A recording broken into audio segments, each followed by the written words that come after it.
telling young people, go to school, get educated, then you get a good job, you'll be empowered. But in most of our countries, the people who are living the best lives have no education. The people who are driving the best cars, no education. We have political cadres now occupying significant positions in government because they are loyal. Some of them are fantastically incompetent, but they are wonderful people. Unfortunately, wonderfulness does not cure the underdevelopment challenge.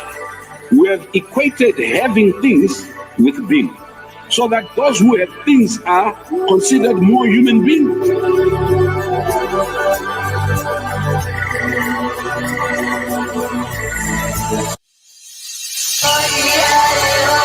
There's a new force of nature at hand, stirring all over the world. They are the young people whom, frankly, we have failed, who are angry, who are organized, who are capable of making a difference. They are a moral army. And the most important thing that we can do for them is to get the hell out of their way.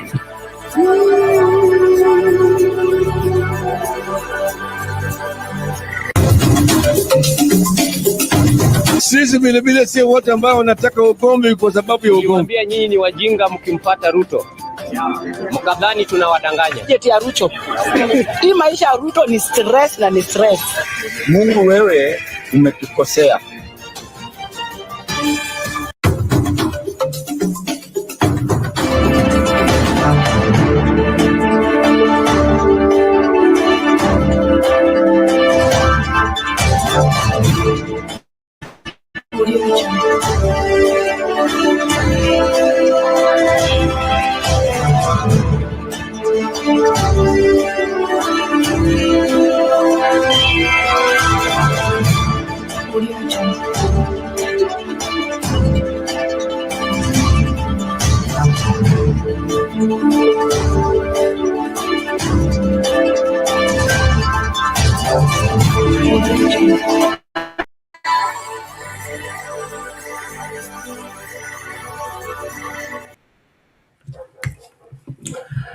Greetings to you all. Thank you so much for making time to join us. This is Sound Candid Talk, Open Forum Political Discussion Show, the show that gives you an opportunity to air what you feel and think about the latest development on our political front.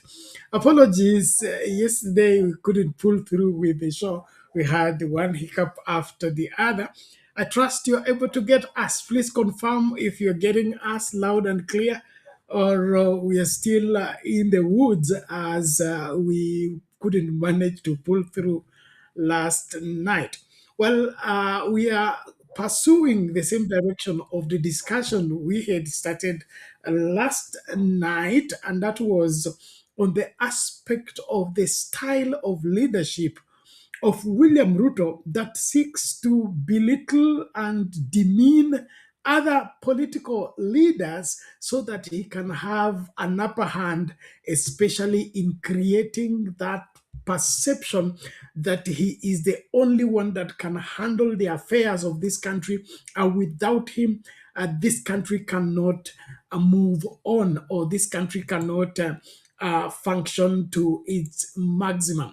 Now, this is usually the characteristic of dictators, especially when they are looking for an opportunity or a way of trying to stay in power, especially without, being questioned, or without being, you know all that is going on in our neighbors here, and of course in East Africa community. If we speak of the same, there are countries where the constitution has been changed over and over, change of term and revising of change of term, all of it in the pretext that only that individual is the one that can run that country, and without that individual, that country cannot function.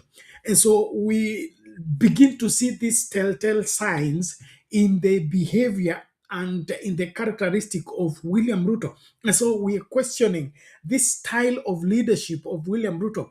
How healthy is it for the unity of this country? Because we all appreciate that our country is diverse and we are from different communities, and these communities have people they look up to as their leaders. Now, when those their leaders are getting insulted and being demeaned by the people in State House, it now result into being taken as an insult to that particular community or that particular region. And so is William Ruto's style of leadership the threat to national unity and the oneness of the Kenyan people? Now, if this is allowed to go on, are we going to hold together until we, do a peaceful, credible election, or we are in for divisions and all manner of getting back at each other, and in the process, we lose the country along the way? Now, I also want to remind us that this is post Raila Odinga elections that we will have. And of course, Raila Odinga's role in holding this country together and being able to compromise, give and take here and there to keep the country moving will not be at play at this point in time. I've had the discussion by the news gang, and it came out clear that there is a void in the country right now, whereby that fatherly care and that fatherly presence is being missed loudly by the demise of Raila Odinga. And so I want you to imagine the Raila Odinga out of the scene and William Ruto belittling and demeaning other political leaders. How will he be able to maneuver in case things go crazy and the fatherly voice and the fatherly care that Kenyans looked up to and listened to whenever there is a crisis is now permanently silent? What happens to this great country? And is that the only way to lead? Must you belittle others in order to lead? Is that the healthy way of being head of state and head of government? We need to question all this, and so I invite your input. Thank you so much. As soon as you get us, please share the link and get more people to join and be part of the great conversation. I'm happy that Undumani is already here. Is going to help us into breaking down what we are discussing. But in the meantime, I just want us to play that video as we start the conversation, and then from there we pick it over there. And this is just, let's start with the particular aspect first, and then we bring in one few seconds of a leader that is late, but he said while he was vice president or something like that.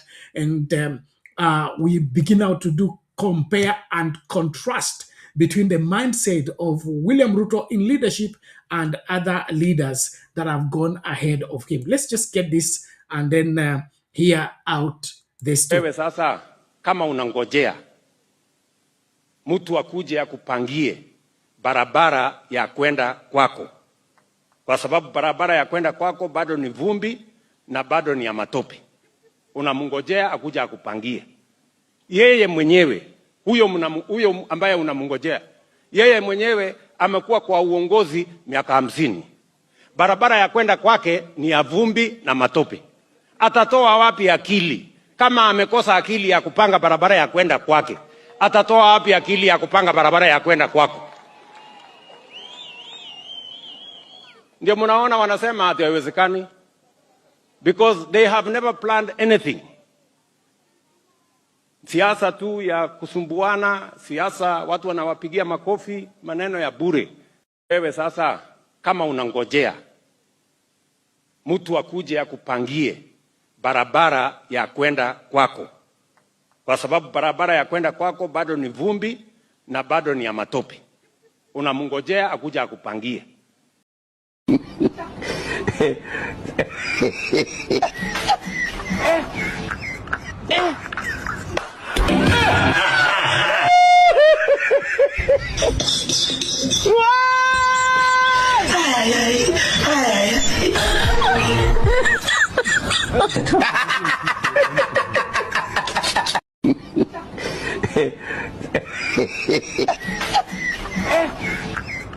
We can learn the humility to realize that any leader to be a leader must be supported by others, even greater people than himself. Any leader must stand on the shoulders of other leaders and even greater leaders than himself. Otherwise, there will be no way anybody can be a leader. We shall continue jostling for places to take fast, and the other one is pushing you. And we can learn the humility. Welcome back, ladies and gentlemen. Thank you so much. Those are bites that are springing from the mindset of the leadership of one William Ruto compared to other leaders. And you can see they are talking about the road that goes to where Kalonzo Musyoka comes from. And then, of course, Kenyans in their own style, somebody went and brought another picture or clip of the roads in Nandi. And, of course, Nandi is the Rift Valley where William Ruto comes from. And there's another one that we will be playing later on where the road is badly off. One time, Murkomen, when he was a senator, I think so, or a cabinet secretary, he got stuck in the mud in the roads that are in, wherever, is it called, Marakwet, where he comes from. And so, hii akili ya kutengeneza barabara ndio imekuja saa hii na ijafanya kazi Rift Valley, ama ni Ukambani tu ambako watu wanakosa akili, lakini yale ambayo yanafanyika Rift Valley na Nandi, hiyo ni akili bado. Undumani, karibu, hali vipi?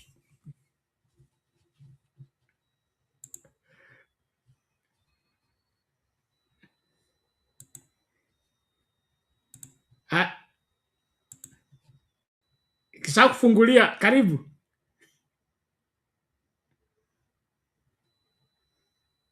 Undumani, sema kitu.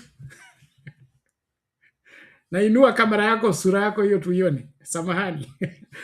It appears Undumani ako na shida ya itilafu. I mean itilafu ya mitambo. Atarekebisha tu alafu arudi. Unajua yeye ni mtu wa boda. Kwa hivyo network yake ina ile hali ya interfere with the neighboring country. That is Uganda. But no problem, he will get back and be able to respond. And so as we look into this, the aspect of William Ruto and his claims that the reason there is untarmacked roads in Kalonzo Musyoka's backyard is because hana akili. Undumani, karibu. Samahani. Asante, unanipata? Kabisa, karibu. Asante Bernard.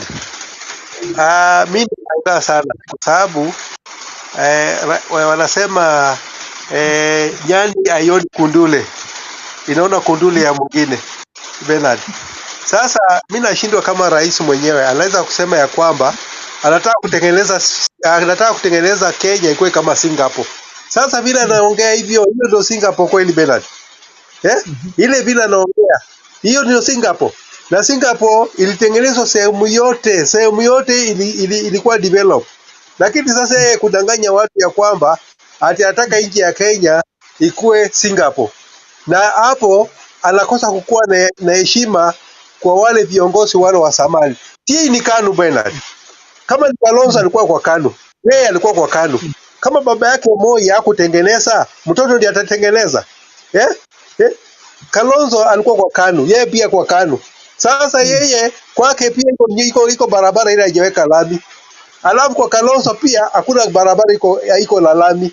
Sasa na anasema ya kwamba anataka kufanya Kenya ikakuwa Singapore. Kama Kenya anataka kutengeneza Kenya ikakuwa Singapore, mbona anakejeri mwenzake? Itakikana akajeri mwenzake, anataka na ajenge inji, kila sehemu ya inji.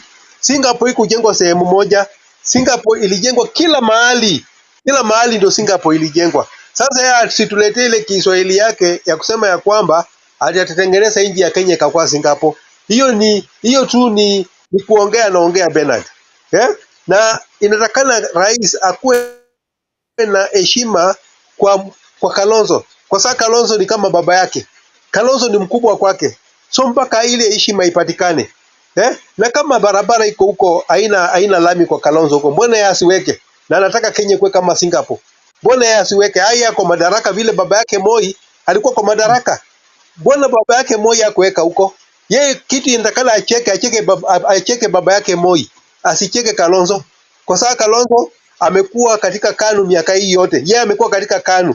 Sasa kama ni downfall, hawa ndio wa kutengeneza. Wangemwambia Moi atengeneze. Aweke nini? Aweke lami. So kama Moi hakufanya Kenya kakuwa Singapore. Kenyatta hakufanya Kenya kakuwa Singapore. Yeye atafanyaje Kenya kakuwa Singapore? Alafu na ufisadi iko chungu mzima Bernard. Ufisadi iko chungu mzima, amwachilia ufisadi. So sijui atafanya mbinu gani. Sijui atafanya mbinu gani ndio Kenya ikuwe Singapore vile anasema Bernard. Hiyo haiwezekani Bernard, kwa sababu Kenya imejaa wezi. Na Singapore huko wakati ilianza kutengenezwa wezi walikuwa hakuna Bernard. Lakini sasa hivi huwezi kusema ya kwamba ati Kenya utafanya Kenya kuwe Singapore na wewe mwenyewe watu yako ni wezi. Wenyewe watu yako wanaiba shule, wanaiba mambo ya pesa ya capitation, wanaiba pesa ya afya, alafu naambia sisi ya kwamba ati Singapore. Labda Singapore huko kwao huko labda ndiko Singapore. Labda Eldoret huko ndo Singapore. Ile vile anapetenga amweke Eldoret, labda Eldoret ndo Singapore, lakini pande hii kama Busia si Singapore. Huko pande ya Webuye, Kakamega, Kisumu huko si Singapore. Labda Singapore ni Eldoret. Ile Singapore anaambia sisi ni Eldoret au Nakuru. Lakini asiambia sisi Kenya hii hata itengeneze kwa Singapore. Na hii miaka anasema atumuongeze miaka 15. Ile ni nani anasema hii bunge hii senate ya nani anaitwa Cherargei. Cherargei anasema mupe miaka 15. Miaka 15 afanye nini? Katiba inasema miaka 5. Miaka 5 kama utafanyia watu kazi mzuri aendelee. Kama atafanyia watu kazi mbaya miaka 5 inatosha aende nyumbani Bernard. Hakuna vitu ile tunasema miaka 15. Kitu gani ile yake anataka kuweka huko kwa State House? Atoke huko miaka 10 kama tutafanya uchaguzi na tuibie kura yetu tutavumilia miaka 10 hiyo, atoke afanye aende vyake Bernard. Hatutataka miaka 15 ya kufanya kazi gani? Ndio tena mimi nasema Bernard, kwa sababu wabunge hatuna. Wabunge hawa hatuna, tuko na vikaragosi. Wabunge hao ni vikaragosi. Kwa sababu hata akisema miaka 15, hii mambo itakuja kwa referendum kwa wananchi waamue.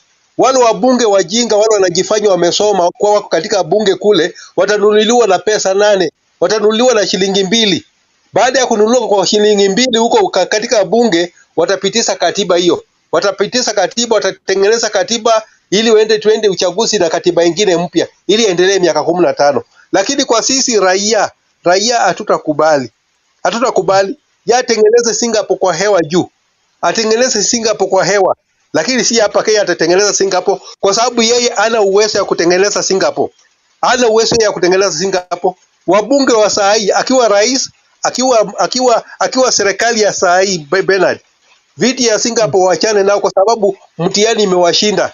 Kibaki alisema watoto watenda shule siku 100. Siku 100 Bernard. Na siku 100 tukaona hiyo matunda ya siku 100. Lakini yeye katika utawala hii yake hatujiona kitu. Tunaona tu ni affordable housing. Affordable housing hii ndio wanasema tu nini affordable housing? Hakuna kitu Bernard. So Singapore yake hii ajenge juu ya hewa. Lakini si Kenya hapa atajenga kwa sababu hawana mamlaka ya kujenga hapa Kenya. Hawana, kwa sababu tumewapatia nafasi ya miaka 5. Kama sasa miaka 3 imekushinda. Miaka 3 tumemaliza sasa miaka 3. Miaka 2 utajenga Singapore wapi Bernard? Kwa miaka 2. Miaka ya kwanza hiyo wakati tulimchagua ndiye angejenga, akaanza kujenga Singapore. Lakini akaanza kusema mama mboga, sijui nini boda boda sasa ndio Singapore. Bernard. Boda mama mboga nini ndio Singapore. Awachane na story za Singapore. Sisi tunataka kusikia story ya Singapore. Sisi tunataka kuona story ya watoto wameenda shule, hospitali inafanya, kila mtu ako na pesa kwa mfuko Bernard. Asiwefurutie watu wakawa maskini Bernard. Atiko sana anataka kutengeneza Singapore. Hiyo affordable housing yake amalize kwanza. Ndio aongee maneno ya Singapore Bernard. Affordable housing, ile project amesema anaendelea nayo ya affordable housing, aendelee nayo. Asituletea sisi maneno ya Singapore hapo. Kama Singapore ilishinda Moi, ikashinda na wengine, ye ni nani atafanya Singapore?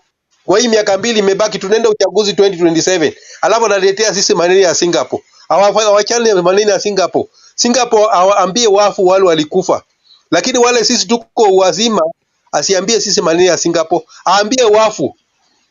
Ni asante Bernard. Sasa Undumani, shida ni Singapore ama ni uongozi ambao unahadaa watu kwamba tunawapeleka Canaan wakati kuna safari tuko nayo?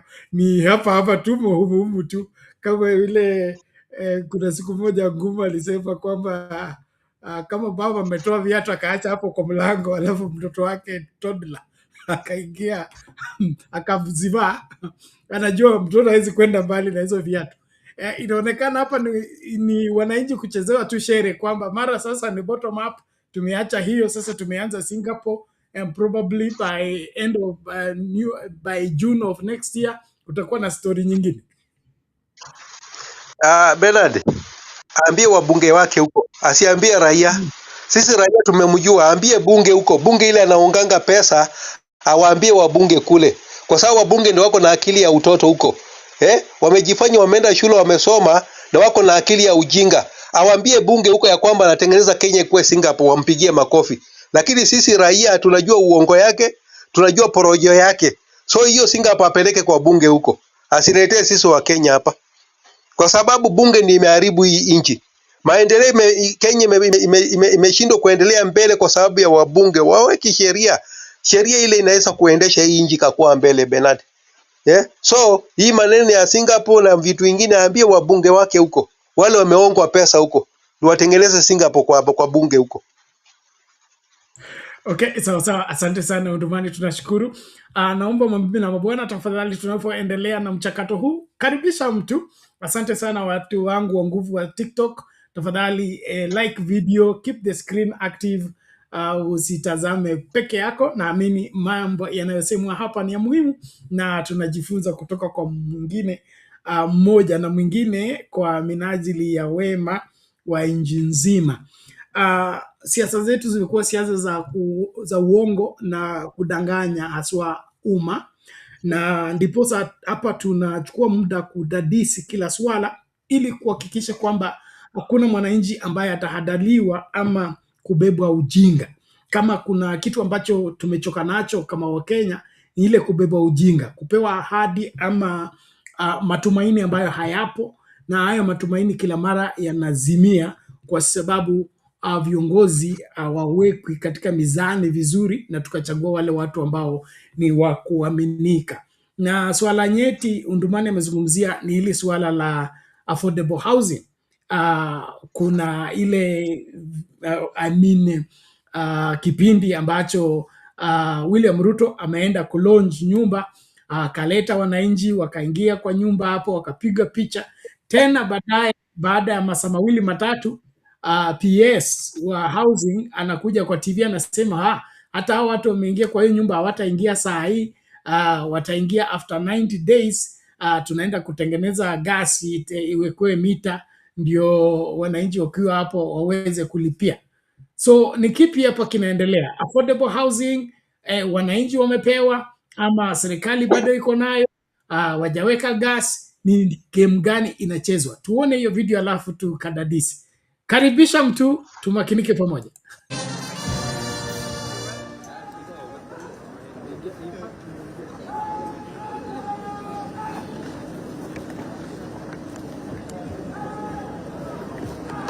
Basi Mheshimiwa Rais sasa ataelezewa kwa kifupi na mwana DIG Masengeli yuko pale ndani, kisha aende pale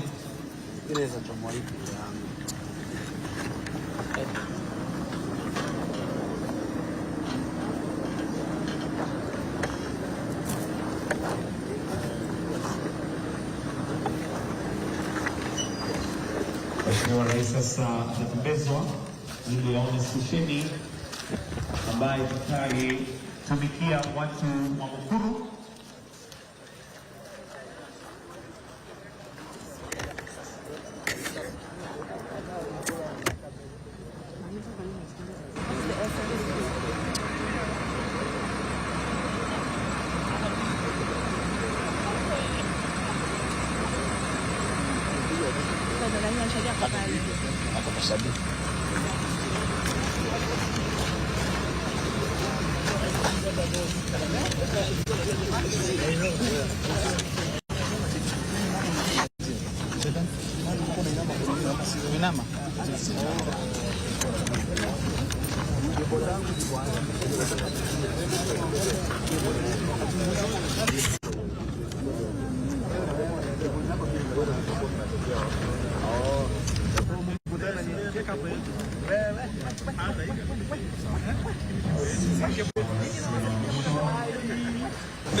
Hello, how are you, my friend? I'm fine. So this is the lab? Yes, this is the lab, Mr. President. Yes, I'm Richard Kusia, the medical laboratory. How are you? I'm very fine. Very good.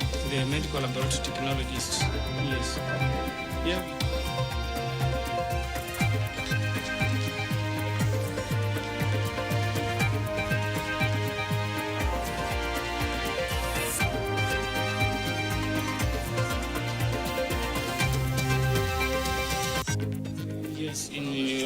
Yes, how will you simplification?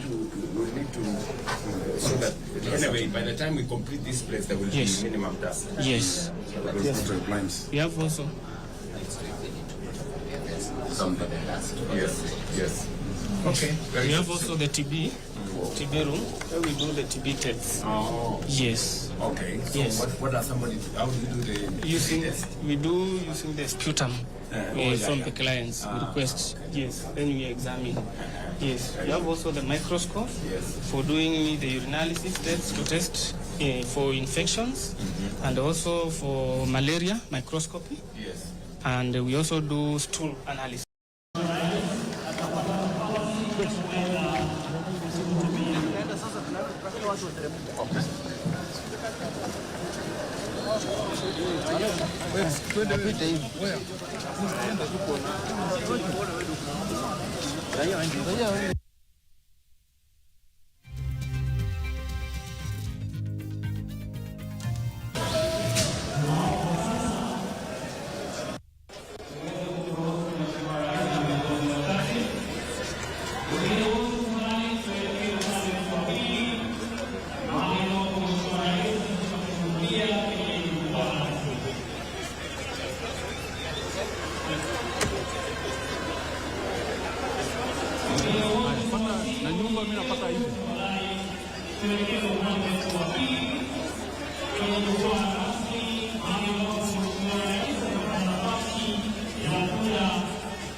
Okay, there you have it, the tour around the Mukuru Bomayangu estate. According to this information, it is a handover to the people that applied and were given wherever houses.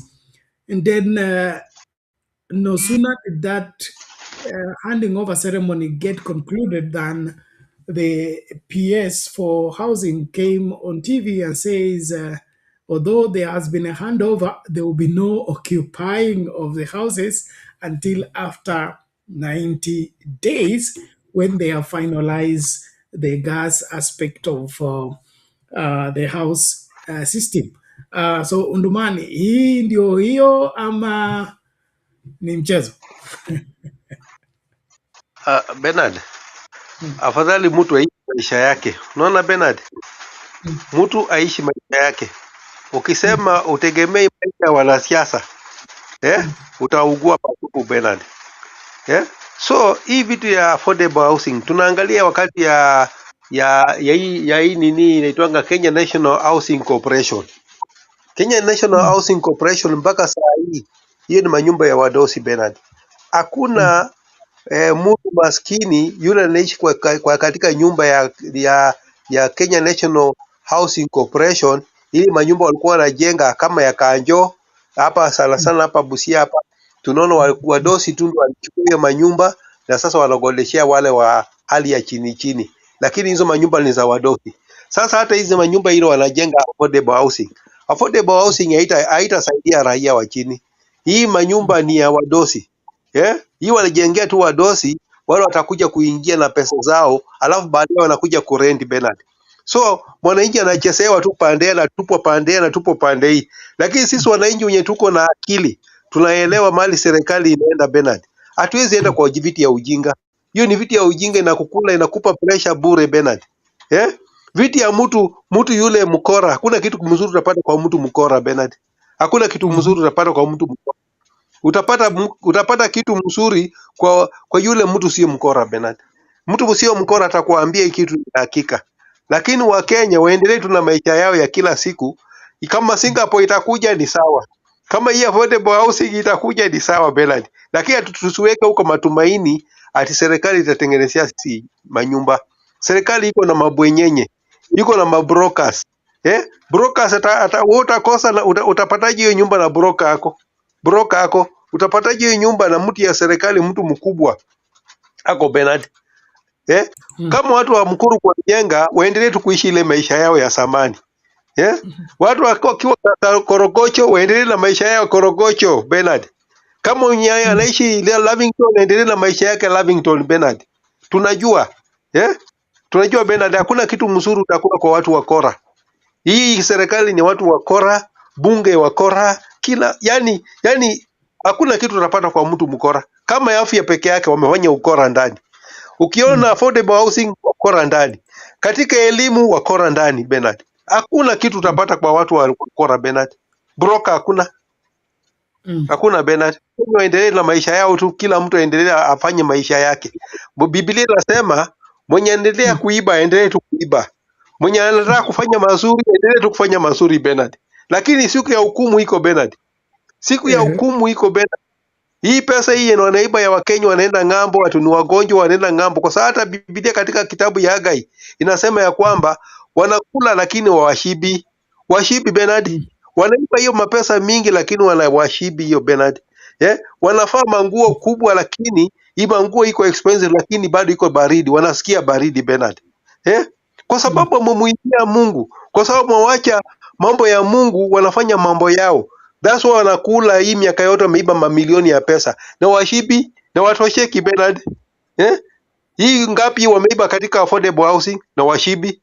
Katika SHA wameiba ngapi? Hawashibi Bernard. Katika mambo ya education wameiba pesa ngapi? Lakini washibi. Bado wanasikia baridi, bado wanaenda ng'ambo, wanapanda ndege, ni wagonjwa.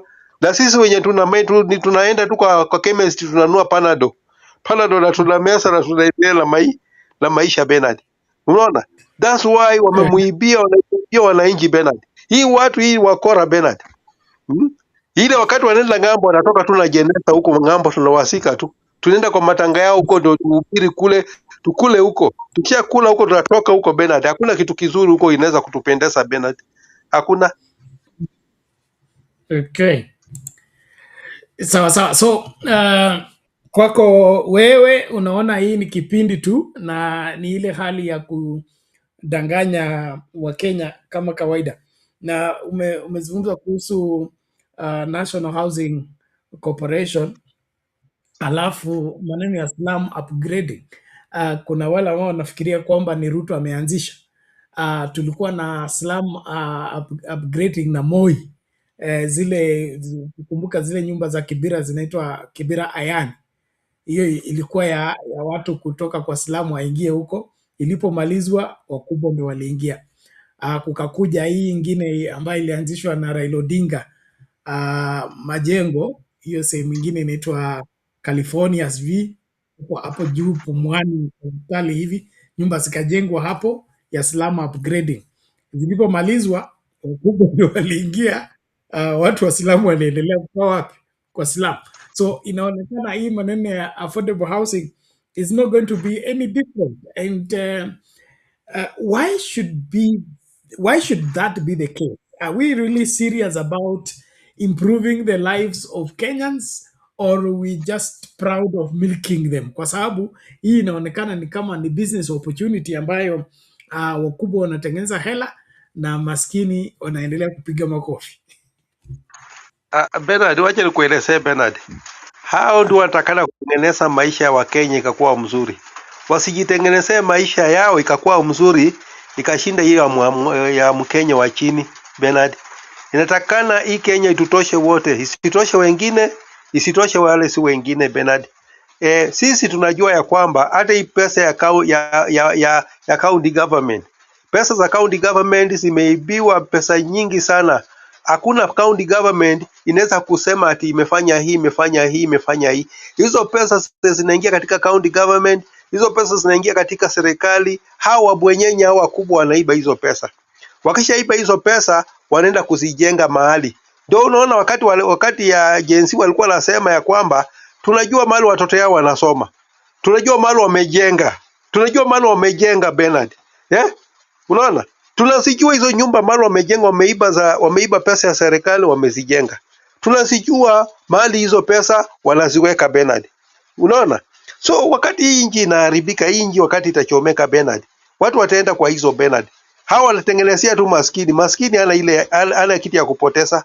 Kama ni hao wanataka kufanya hii nchi, waifanye hii nchi itutoshe wote Bernard. Kama ni manyumba hizo zinajengwa, maskini aingie kwa hizo manyumba, wajenge hizo manyumba. Wakati ya clashes Bernard, hizo manyumba baadaye, hizo manyumba zitaingiwa na watu maskini na watakaa ndani. Hakuna mahali watawapeleka Bernard. Umeona? Hizo manyumba wanajengea nani? Na kama maskini hawezi ingia hizo nyumba Bernard, then huyo maskini ndiye atazichoma hizo nyumba Bernard. Kwa sababu hizo nyumba zimejengwa kwa hela ya Wakenya. Hizo nyumba zimejengwa kwa hela ya Wakenya. Hapana nyumba zijengwe alafu mabwenyenye wengine waingie kwa nyumba hizo Bernard. So hakuna ile ya maana, ile kitu mzuri itakuja kwa hao wakora. Hao wakora hakuna kitu watatuletea. Mradi hao wafanye nini? Waweke Wakenya pesa kwa mfuko, wenyewe Wakenya wanunue ploti yao, Wakenya wanunue, wajenge manyumba zao wenyewe. Si serikali itujengee. Serikali inajengea mabwenyenye. Serikali inajengea mabwenyenye. Waweke Wakenya pesa kwa mfuko, wajijengee manyumba zao wenyewe. Wasisema wanajengea sisi nyumba. Tangu ile miaka ya Kenyatta alikuwa anajengea sisi nyumba. Tumeona zile nyumba za Kenya National Housing Corporation Saa hizi zingine ziliuzwa hiyo manyumba, ikawekwa manyumba zingine kubwa hapo ghorofa. Mabu maskini ndio anaishi pale kwa hizo manyumba ya Kenya National Housing Corporation. Matajiri ndio walipora hizo manyumba Bernard. Maskini amerudi tu kwa slum yake kuishi tu kule maisha yake. Wasituambie kama National Housing Corporation ilianguka, hata hii affordable housing hakuna kitu itaanguka. Itaanguka Bernard. Hakuna kitu mzuri itakuja hapo Bernard. Hawa watengeneze uchumi ya Kenya kuwe mzuri, wapee watu loan, ile loan iko affordable, mtu aenda ajijengee nyumba yake mwenyewe. Kama ni maskini aenda ajijengee nyumba yake mwenyewe. Lakini vitu ya affordable housing ni kumaliza biashara ya watu wengine Bernard. Ni kumaliza biashara ya watu wengine kwa sababu kuna kabila ingine imejenga manyumba, hao ndo landlord. Wakati sasa hao ndo landlord wanajenga manyumba hiyo kuumiza kabila zingine kwa sababu kabila ndo landlord. Bernard, hii ni njia ya serikali kuumiza uchumi ya watu wengine Bernard. Uchumi ya kabila ingine Bernard. Wewe uliona Bernard Kenya Nyayo Bus Service. Nyayo Bus Service ilikuja kuua biashara ya nani? Biashara ya Kenya Railway ilianguka. Biashara ya watu wengine pale hapo ilianguka wakati ya Kenya ya Nyayo Bus. Sasa Nyayo Bus wakati ilifirisika biashara ya watu wengine ilipanda Bernard. So watu wasituletee vitu ya manyumba kuumiza biashara ya wengine wala wamejenga manyumba. Hizo manyumba zetu zingine wamejenga zibaki bure kwa sababu ni affordable. Affordable unaua biashara ya wengine. Alafu wanakuja wanasema kwa ile nyumba umejenga atulipo ushuru. Utalipaje ushuru na hii nyumba watu wamehama wameenda kwa affordable housing? Nyumba yako iko bure haina mtu. Haina mtu. Wataka ulipie hii nyumba ushuru. Ulipie hii nyumba tax hiyo nyumba Bernard. Na hiyo nyumba wametengeneza affordable housing, ndio watu wameenda affordable housing, kama ni mabwenyenye, kama ni watu gani wameenda kwa hiyo affordable housing. Hii ni njia ya serikali kuua biashara ya wengine na wengine waendelee Bernard. Hiyo tunawajua serikali imeua biashara ya watu ya manyumba huko Nairobi. So tunaelewa na wameingiza ufisadi ndani Bernard. Hakuna kitu ile inasema ati kitu ya maana watatuletea. Kama National Housing iliporomoka, hiyo affordable housing itaporomoka. Nyayo Bus Service iliporomoka, pia hiyo itaporomoka tu Bernard. Ni vitu haina kichwa hata miguu, haina kichwa wala miguu Bernard. Hii ni njia ya ufisadi ya kupitia tu pesa ya watu kwa kule pesa ya watu bure hapo. Wafanye ufisadi. Kwa sababu yule anauza chuma anajijua. Yule anauza simiti pale ana supply pale simiti, mwenyewe anajijua.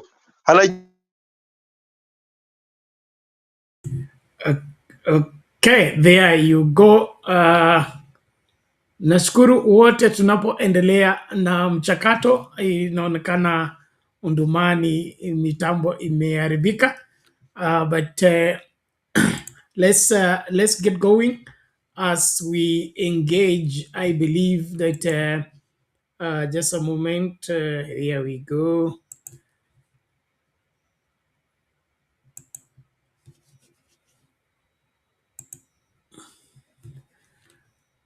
Okay, there we go, ladies and gentlemen. We appreciate everybody for your participation. There is what Fred Eric Sags, please mind your language. We are here to engage and find out the best way forward for our country. And of course, if we don't draw lessons from our history, we are doomed to repeat the same. And so we are not in any way here to exchange on who is better than who. We just want to analyze our situation and find a lasting solution to the same. And it is coming out clear that our handout economy approach has failed us for 62 years of independence. There is no way we can be repeating the same and expect to get different results simply because we are having a different person at the State House.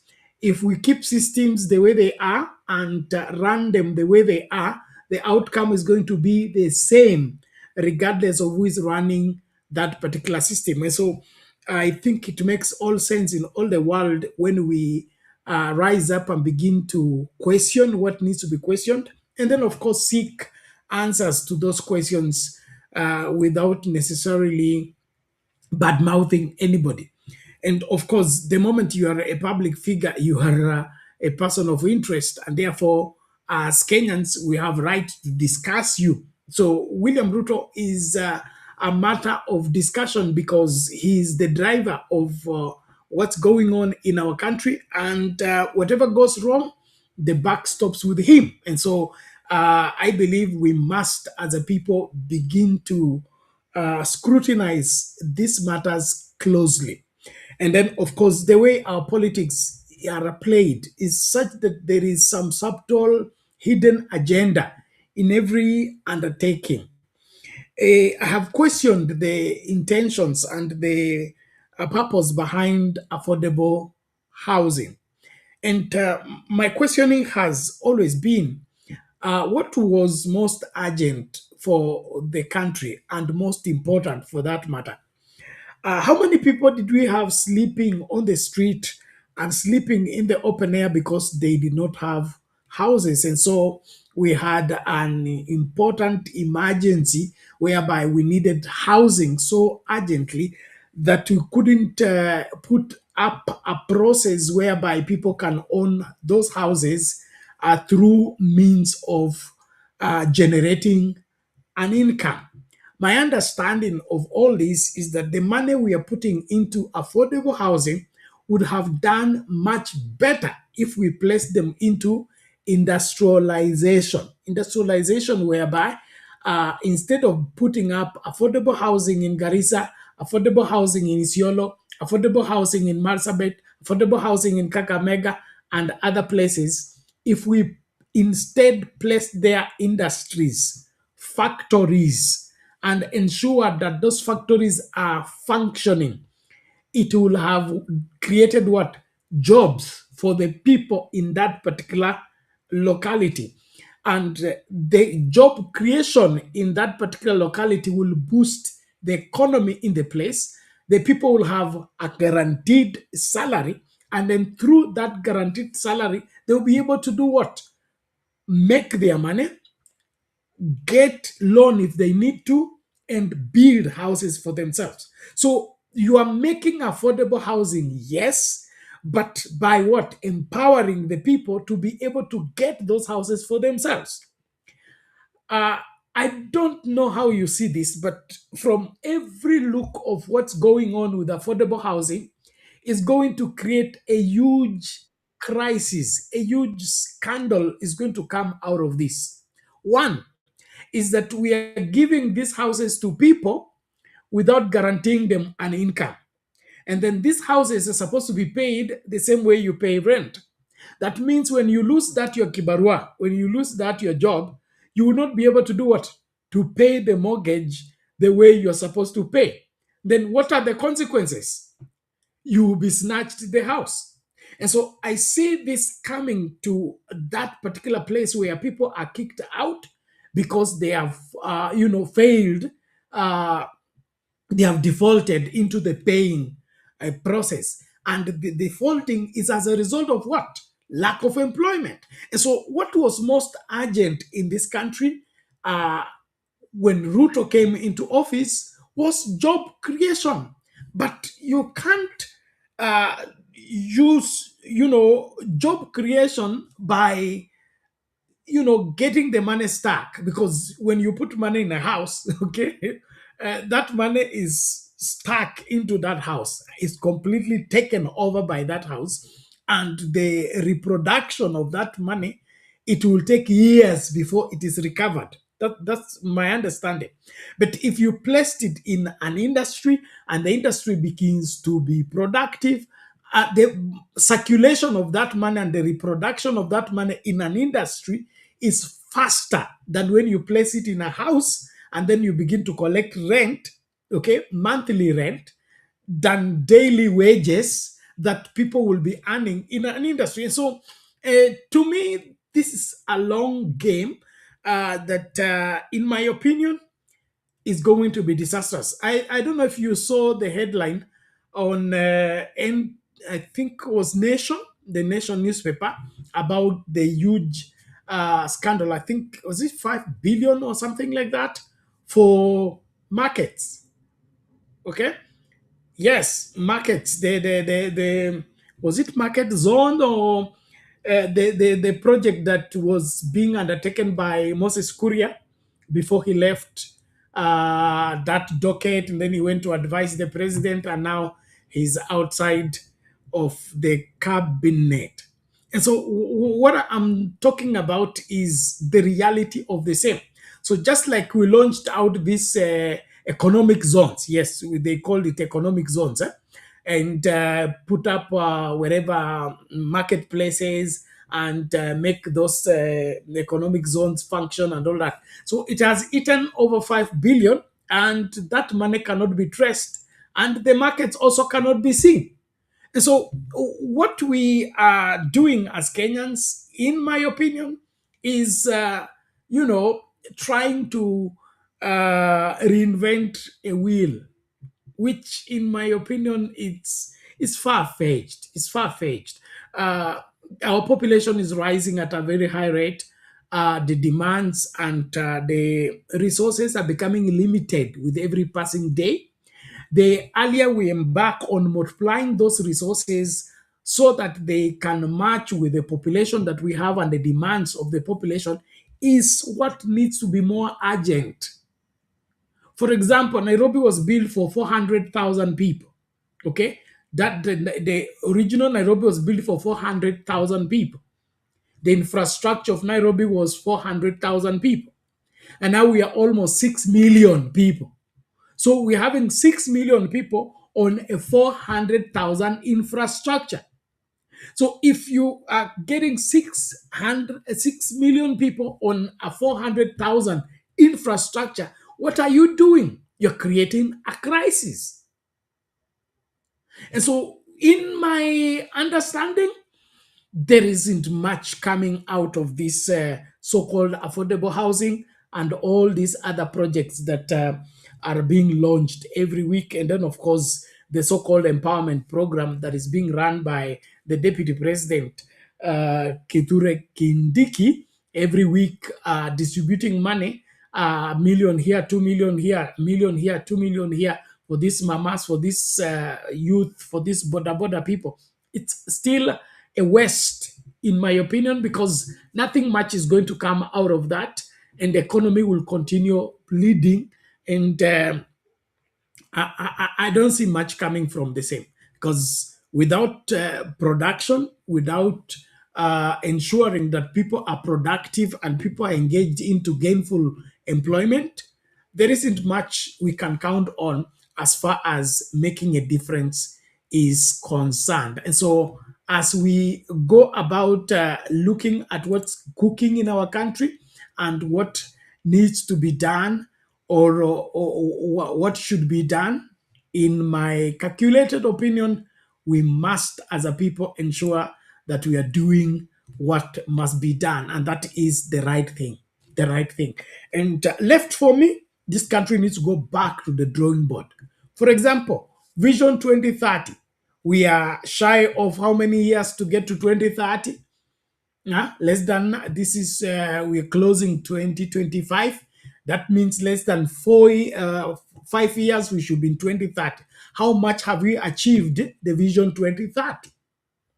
That, to me, should be a more, pressing matter. Have we achieved everything as far as the dream of 2030? How close are we to that conclusion? How do we account for the same? If that is what William Ruto is pushing, and that is what the blueprint that William Ruto is executing, then it will make sense. But coming up with new whatever programs with every passing day, all of it is to hoodwink the public, that is unforgivable. From where I sit, that is unforgivable, and it should not be coming from people that have been in leadership for this long, and of course, with a proper understanding of what bedevils this great country. Kenya has the potential of becoming more than Singapore, and wherever the journey to Singapore is being drummed up by William Ruto himself. But in my opinion, we are not doing anything that will take us to that Singapore place.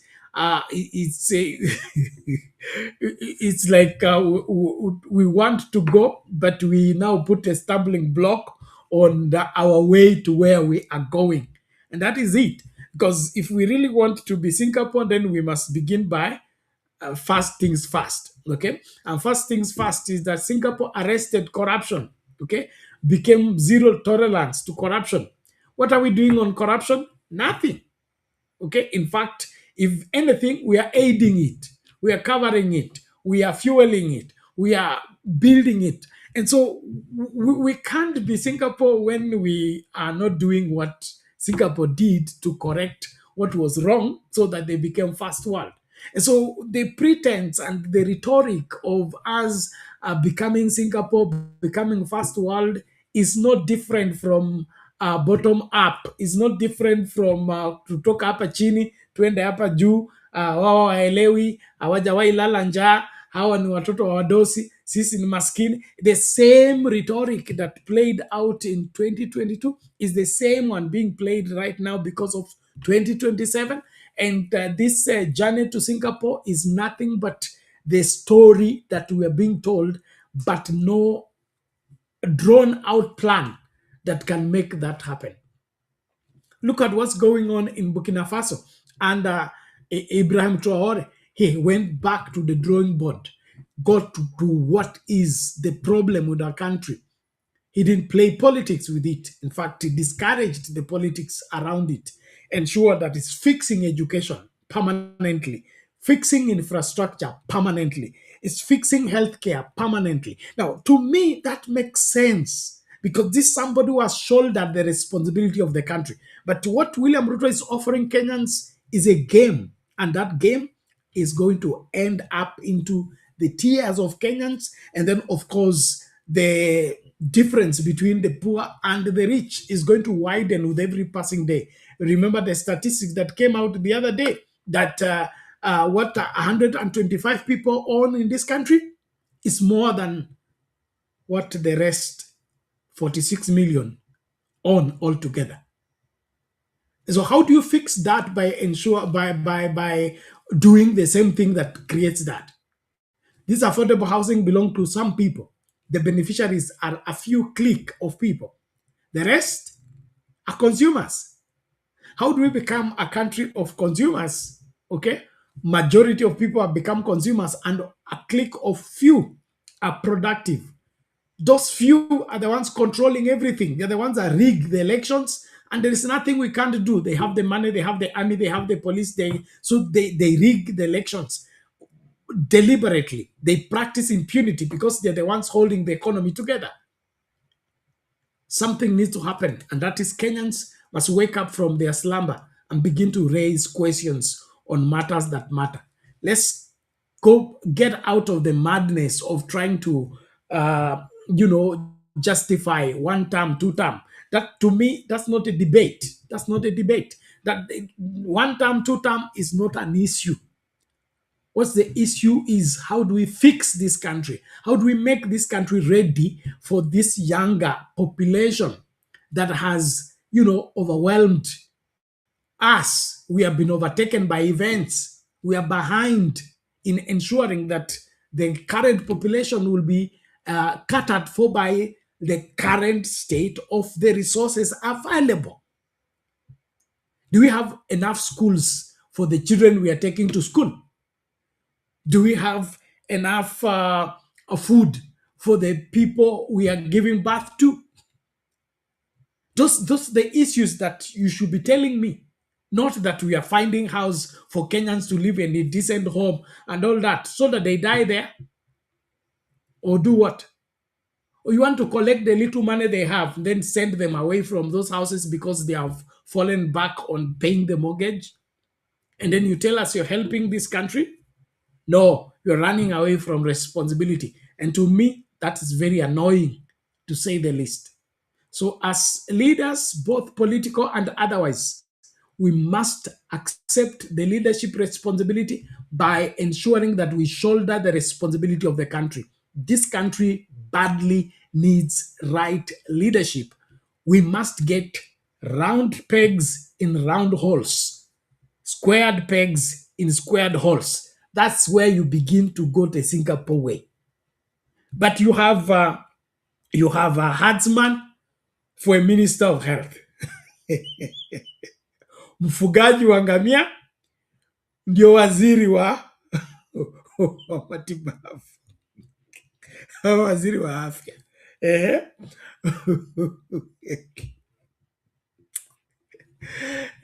Hii tunachezewa, okay?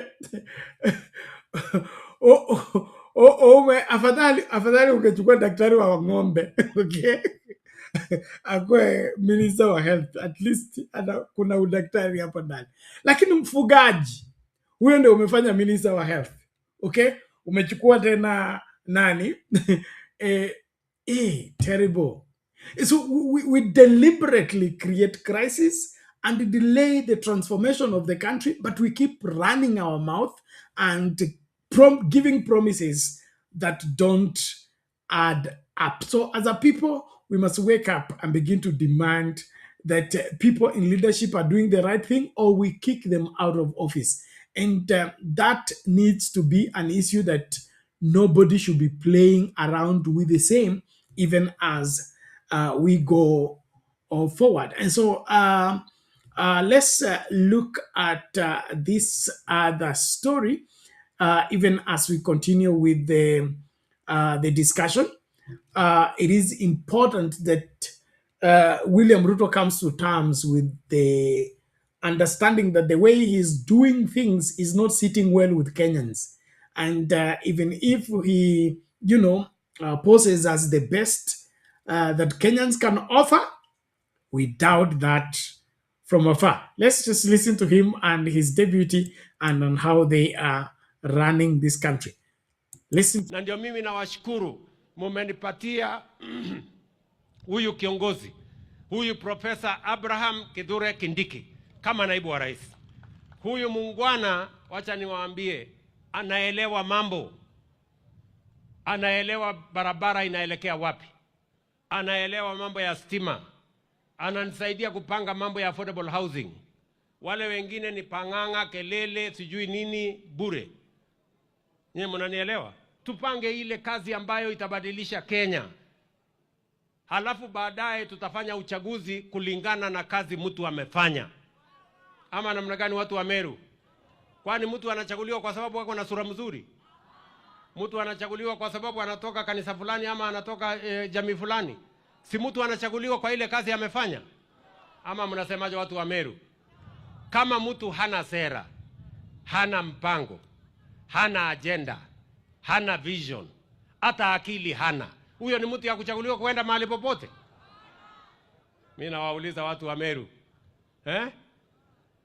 wale watu wanatupigia makelele mingi, nikijaribu kuwasikiza ile wanasema hawasemi barabara, hawasemi stima, hawasemi vijana wapate kazi, hawasemi chochote. Kazi yao tu ni hewa, kuongea mambo ya bure. Na hivyo ndio Kenya imechelewa. Nchi zingine imepiga hatua ya kwenda mbele. Na kazi yangu katika hii taifa letu la Kenya ni kusukuma mambo ya maendeleo Kenya hii mpaka tushikane na wale walituacha nyuma.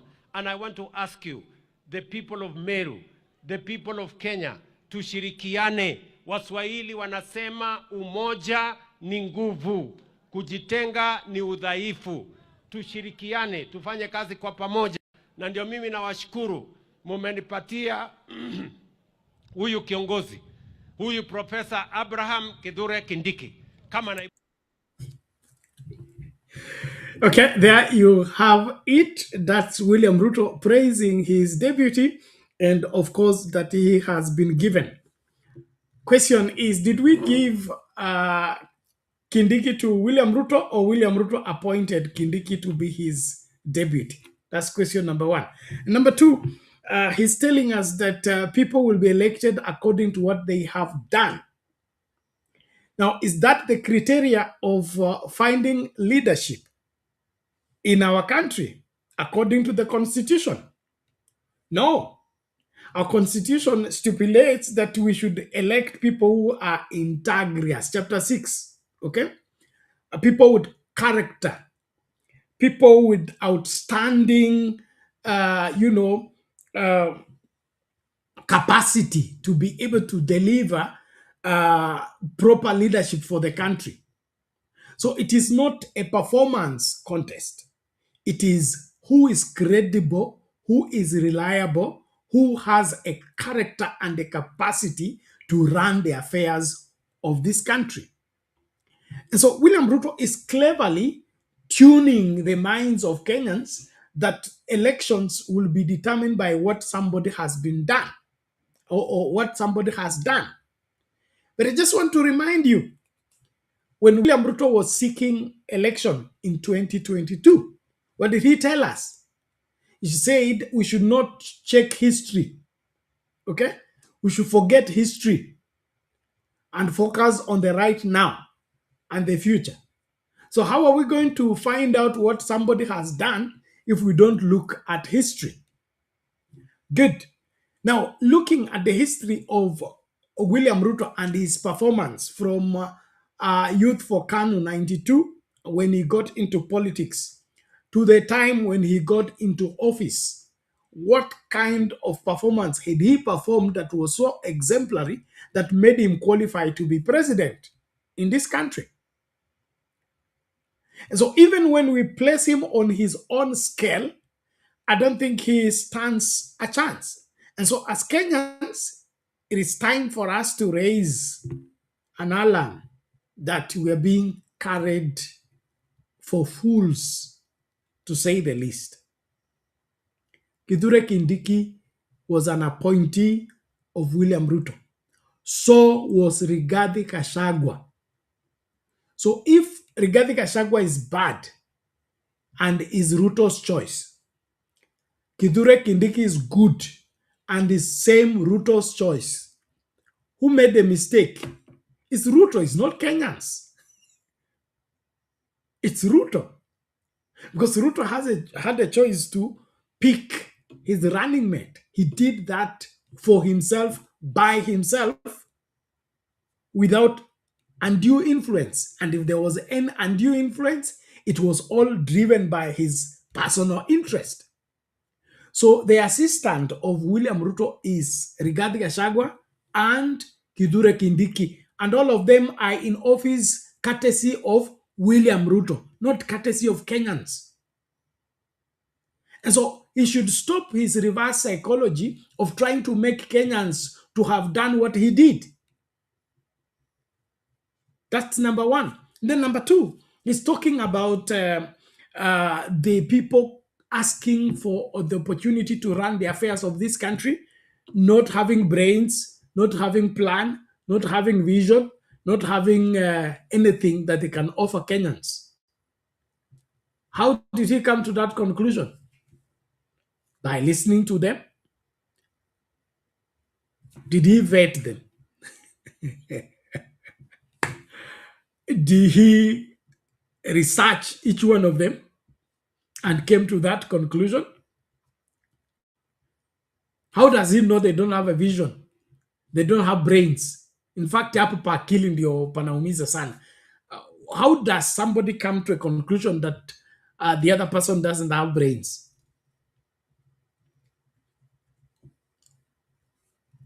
Okay.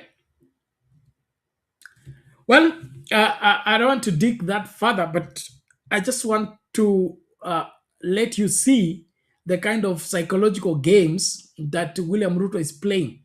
And you can see clearly that William Ruto is determined to preach and make Kenyans believe that him only is the one that can run this country. Every other person cannot. In my opinion, that's a red flag. That's a red flag. And Kenyans need to beware.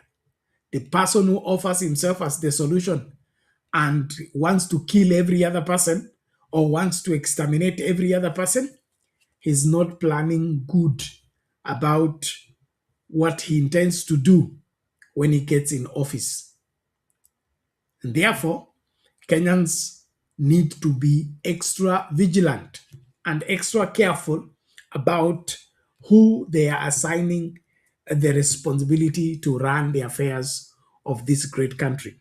So Kithure Kindiki has violated the constitution. He's yet to account to us where he's getting the money. He's running around the country distributing. In fact, what they are spending going around the country is more than what they are distributing. They fuel the jet or hire the jet that they are jumping from one meeting to another. And the fueling and the hiring and the usage of that jet cost more than the money they are distributing. 2 million, they are spending 20 million on the road. How does that make sense? How does that help the economy? How does that enhance the betterment of our country? And so, as a people, we have a right to question. And then, of course, we must be extra careful on who we are assigning the opposition. The responsibility. And then, of course, there is this imaginary group called opposition. Constitutionally, we don't have that office called opposition. But what I would want to make out of what's happening is that it is too early to talk about united opposition. That's my conclusion on the same. But we have different leaders in this country. William Ruto is not the best option, and he's not the only option. And so we must, as Kenyans, be careful when he begins to dismiss every other person and offer himself alone as a solution. That is one avenue of the making of a dictator. And when you allow him room, you're going to end up into a sorry state of affairs. What's going on in Uganda will be worse in Kenya, allowing this kind of mentality and this kind of thinking to be the one that is leading the way. And so as we continue to engage, we must be careful. And so one thing there, it talks about Kithure Kindiki kuelewa, okay? Kuelewa kazi, kuelewa mambo na kutekeleza vile anapasa kutekeleza. Hiyo inapasa kumfanya ama kuonyesha kwamba Rigathi Gachagua hakuwa anaelewa mambo, hakuwa anafanya vile anaambiwa. Okay? Lakini ukiangalia kwa hii masuala yote, kuna ile William Ruto anasema kuelewa. Okay? Hiyo ukiangalia kwa kina, sio kuelewa kwa ku-understand, ni kuelewa kwa kufuata kile ambacho William Ruto anataka. Okay? So Kithure Kindiki, being a professor of law, he has accepted to ignore what the law says, ignore what the constitution says, and do what William Ruto has said. And because he's a good follower, he's a good lie back, he's a good no questioning anything, he's a good yes man, now anaelewa. Okay?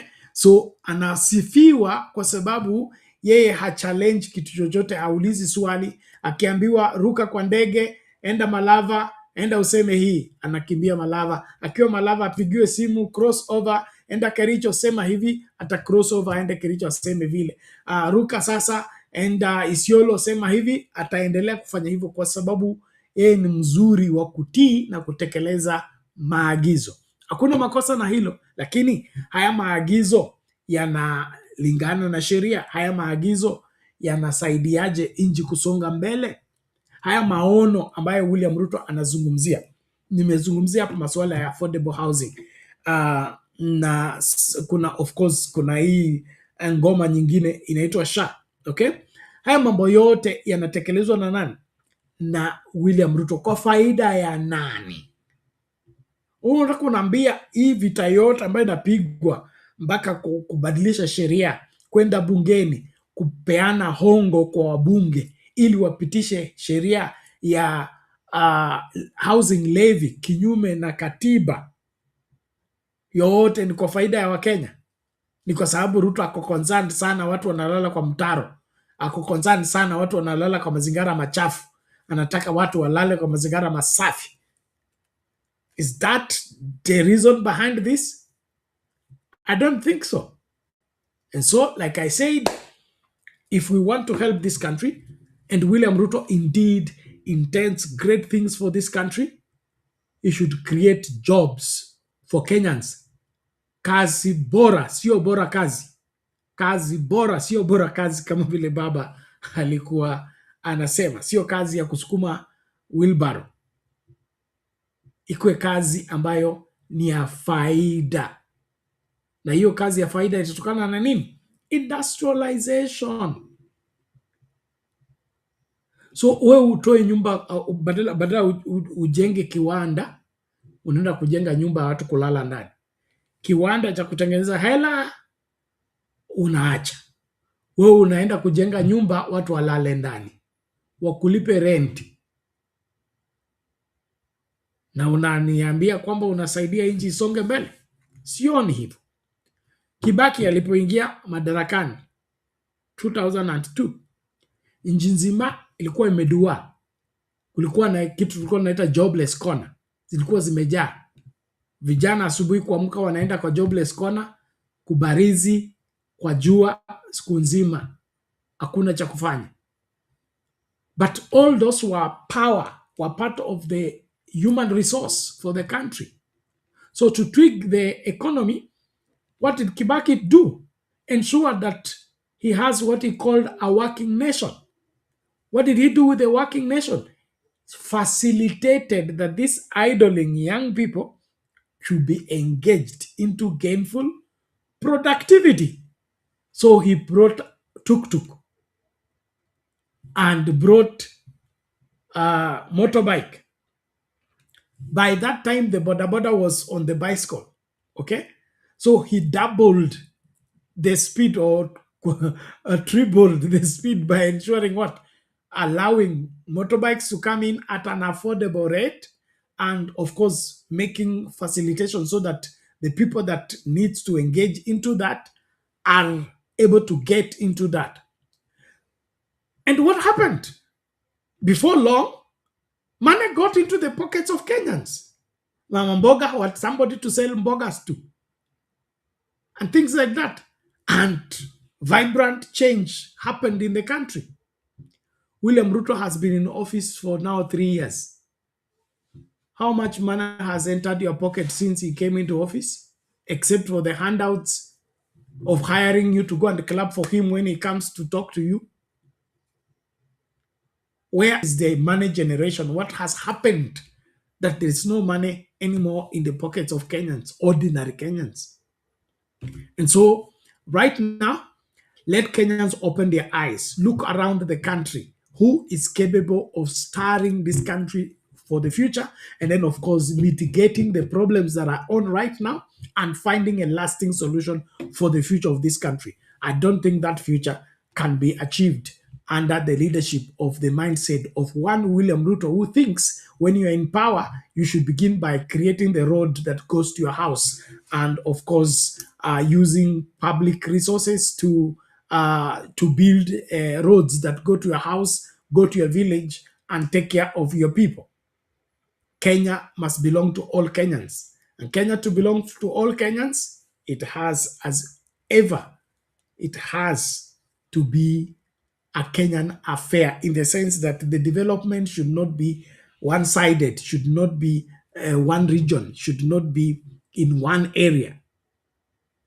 Invest in coffee, invest in tea, invest in solar, invest in every region, so that it can make sense that what the Marsabit people are enjoying, the people in Nairobi are enjoying the same. What the people in Wajir are enjoying is the same thing people are enjoying here. They have access to food, they have access to clean water, they have access to quality education, they have access to quality health care.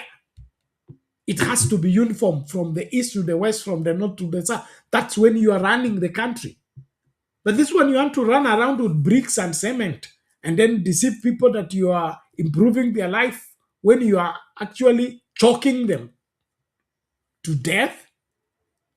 Wakenya, nawakaribisha tumakinike kwa mambo haya. Tusipouliza maswali haya, sisi ndio tutakuwa wa kwanza kulia mambo yakiharibika.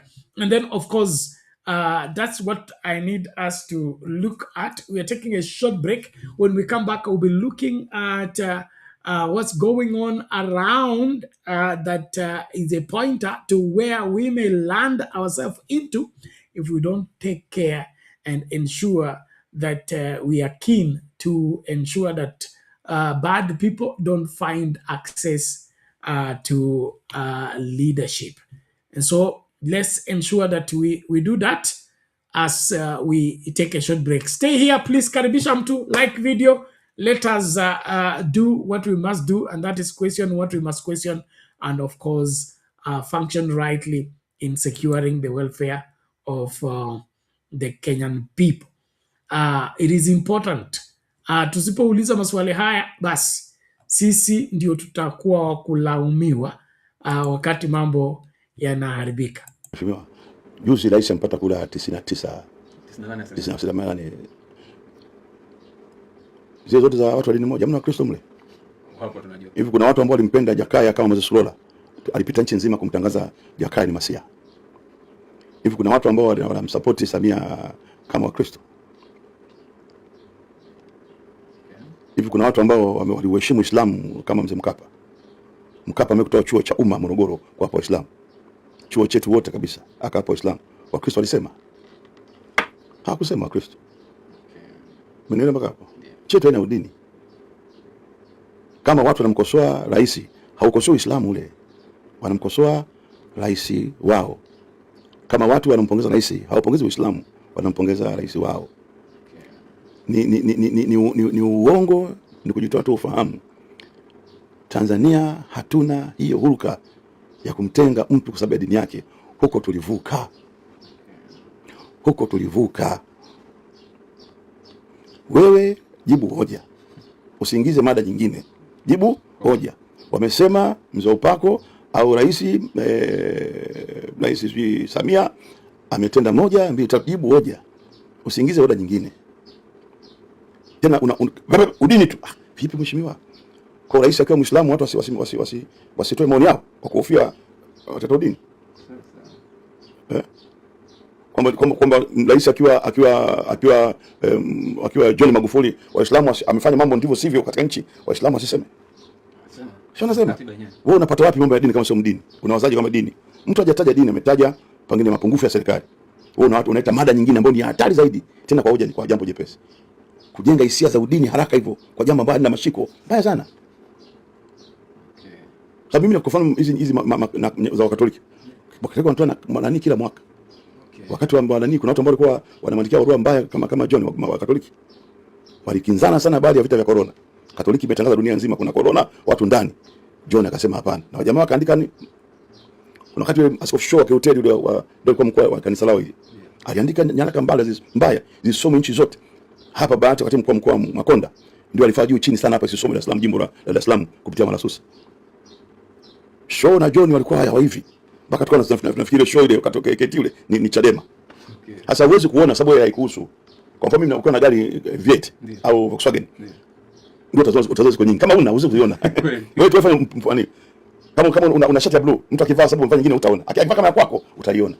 Kwa hiyo unapata hisia kama hiyo ni kitu mimi sikubaliana hata kidogo kwamba kuna watu wanamchukia Rais Samia Suluhu Hassan Said Muislamu. Jamani, alisema Nyerere, mtu yote ambaye amefilisika mawazo atatumia madini ama kabila. Kwa mtu anasema sisi Rais Samia Wakristo wanamchukia, Said Muislamu amefilisika mawazo tu huyu. Anashindwa kuangalia uhalisia wa Tanzania. Kwa sababu kauli ya kutoka serikalini hatujasikia hata siku moja kwamba inasema kuna dini fulani anichukia. Sisi mimi mwenyewe hakuna sijua kwamba Wakristo wengi wanaunga mkono serikali. Umeelewa mpaka hapo? Umeelewa? Kwa hiyo huwezi kusema eti ni dini. Yaani kitu mimi wanashangaa watu wanaongea nchi gani? Hapa sio Somalia hapa. Hapa sio Vatican najua. Naharibu sifa nchi yetu. Na udini hapa. Sisi tunaishi pamoja kama ndugu kama ila labda kama Mheshimiwa Rais Samia angechagua waziri mkuu Muislamu afu baraza ile usila la kina nani likapinga sasa hapa udini sasa. Au rais ametoa kiwanja cha taifa pale ujenge msikiti afu akapinga udini huo sasa. Umeelewa? Kwa mnapinga. Au rais ametoa baraza la mawaziri wote Waislamu watupu afu baraza si dini linasema hili. Bwana, kwani hawa sio Watanzania? Hizo hisia za udini au ukabila mnapata wapi? Umeelewa? Lakini hakuna mahala umetajwa Uislamu ama Ukristo katika hizo hoja. Unaanzaje kubeba hisia za udini? Ni jambo baya sana. Juzi rais ampata kula 98. Zile zote za watu wa dini moja, hamna Wakristo mle. Hivi kuna watu ambao walimpenda Jakaya kama.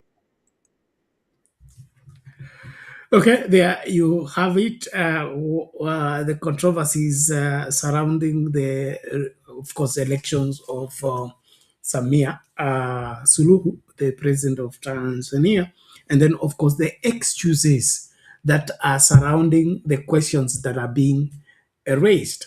And I played that to bring us to this cleverly way of playing politics, whereby when you get cornered that certain issues must be responded to because the masses are asking these questions, you look for an excuse, an alternative way of twisting things around. Like Samia is being questioned. She is elected by 98%. This 98%, where is it coming from? And of course, there were abductions, there were unlawful arrests, and all manner. So when the questions become too much, she now begins to play the card of religion, whereby he says she's being questioned because she's a Muslim, and not, and then of course she's being questioned because she's a woman, and things like that. And so politicians seem to be the same people everywhere, especially in their game of trying to play wherever in the minds and the eyes of the public. And so great care needs to be done, needs to be taken when we are dealing with this kind of, I'll call them, for lack of a better word, this kind of animals, because they have a way of looking for an escape route when they are cornered in a particular way. And so excuses are a very important ingredient into their playing politics. And so as a people, we must be keen and, of course, firm in insisting, respond to the matters at hand and not look for an excuse to avoid to answer the questions that are being asked. Were you duly elected? Okay. Were you duly elected? Like, I understand there is an active case that was questioning even the eligibility of Samia Suluhu as a presidential candidate, leave alone a president, a presidential candidate, because the process by which she became the CCM candidate was against the CCM constitution. And it wasn't in the due process wasn't followed. And so when things like that begin to come up, and then you begin to play the whatever religious card to try and escape from responding to what is being raised, that is one way that the Kenyan people, or rather the world, needs to be careful about when it comes to these politicians. They will use anything if it will bring them sympathy or it will make people change their mind about it. And we have seen this over and over. You all remember how William Ruto, played with the Kenyans' minds by playing the victim, okay? The victim, Uhuru, is mistreating him because he's a son of a poor man. He has no name. His father is not known. He's the only one who has slept hungry. He's the only one who has gone to school without shoes. These other ones are like children and things like that. And, that playing victim, shedding tears in public, crying foul, foul every day, ended up making Kenyans do what? Vow that they will support him because he's a victim. But what has it turned into? It was suddenly confirmed he's not one of us. He's not a mama mboga, he's not mkokoteni, yes, hiyo mtu wa chini. Kulingana na nini? Rasilimali alizonazo, uwezo alionao, mali alionayo, ako kwa ligi moja tu na Uhuru Kenyatta, ako kwa ligi moja na Raila Odinga, and this other, have to do families. So we have all this manner of games being played, and great care needs to be taken, especially to you as a voter. And so we as a people must be, vigilant. And if there's anything I will urge you to be, is be vigilant. Don't be fooled, and don't accept to be fooled. Well, one thing about the William Ruto na viongozi wa upinzani hawana akili. Yeye ndio ako na akili. Hawana maono, yeye ndio ana maono. Hawana uwezo, yeye ndio ana uwezo. Mojawapo ya mjadala huu ni ile exchange katikati yake na Kalonzo. Sasa leo Kalonzo ametoa proof ya kuonyesha kwamba ile barabara ambayo Ruto alikuwa na claim kwamba yeye ndio alianzisha na yeye ndio alilaunch, yeye ndio alifanya, basi Kalonzo naye ametoa nini, video hapo ya kuonyesha kwamba yeye ndiye alilaunch hiyo barabara na mikataba hata kusainiwa na kupeana hiyo inaitwa nini kwa Kiswahili, hiyo contract kwa particular contractor yeye mwenyewe. So ningependa tucheze hiyo video ili tuone uongo uko wapi, ukweli uko wapi, na nani anayechezewa kama sio Mkenya. Let's get this. Turnkey contract for upgrading of Kibwezi Mutomo Kitui, contract number 1 ndio hiyo. Alafu kuna contract number 2 Kitui Mwingi Kandwea. Alafu contract number 3 Kandwea Sekuru Sueni. Tusipige makofi. Thank you. Mwaka huu tunatarajia kazi itakuwa imeanza na kuendelea. Na mimi nimefurahia kuona Kibwezi.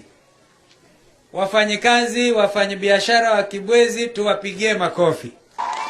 Kwa hivyo hii ndio maneno ambayo pia tuliona ni vizuri tuwatajie. Na mimi kwa upande wangu ni project moja yenye umuhimu mkubwa sana.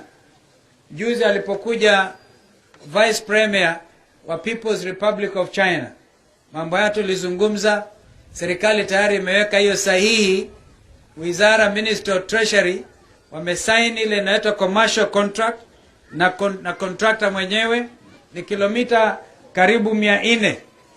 Na hiyo ni kazi ambayo hii barabara ikikamilika hakutakuwa na sababu yoyote ya mtu atoke Isiolo akiwa anataka kwenda Nairobi, akwenda Mombasa, atoke Isiolo apitie Nairobi.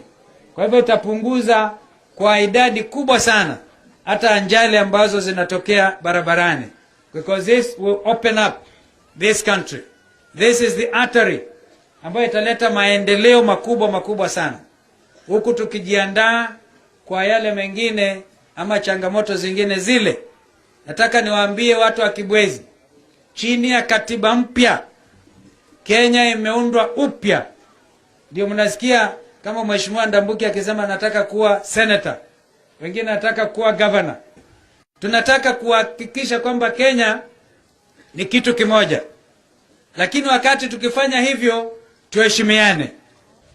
Kazi yangu ilikuwa ni kueleza dunia nzima umuhimu wa Kenya hii kuwa na amani. This is a time for national healing and national reconciliation. Mambo haya hawezi kupatikana ikiwa watu wengine wanatumia mambo haya ya International Criminal Court kusuluhisha tofauti za kisiasa. Wakisikia fulani ameenda wanaona sasa barabara ya kwenda. Turnkey contract for upgrading of Kibwezi.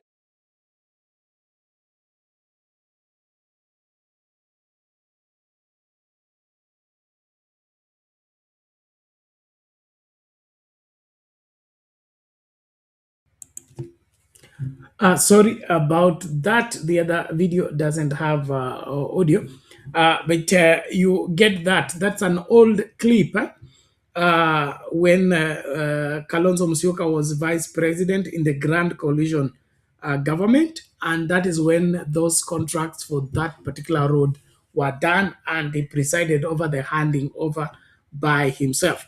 And so, what William Ruto is claiming that Kalonzo Musyoka hana akili, Kalonzo Musyoka hana plan, yeye amekuwa kwa uongozi miaka hii yote na barabara ya kwenda kwake bado ni ya matope na haipitiki, ni uongo.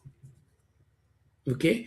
Ni uongo, na samahani kutumia hilo jina uongo, lakini hakuna jina lingine zaidi ya hilo, kwa sababu unajua kuna kitu ambacho mimi naamini kwamba watu wakipewa ofisi kubwa ama ofisi ya heshima wanapaswa kuheshimiwa, na mtu pia akiwa amenizidi katika umri, yeye ni mzee ama is an elder, napaswa kumheshimu, na hiyo ndio utamaduni ama itikadi ambayo tumelelewa ndani.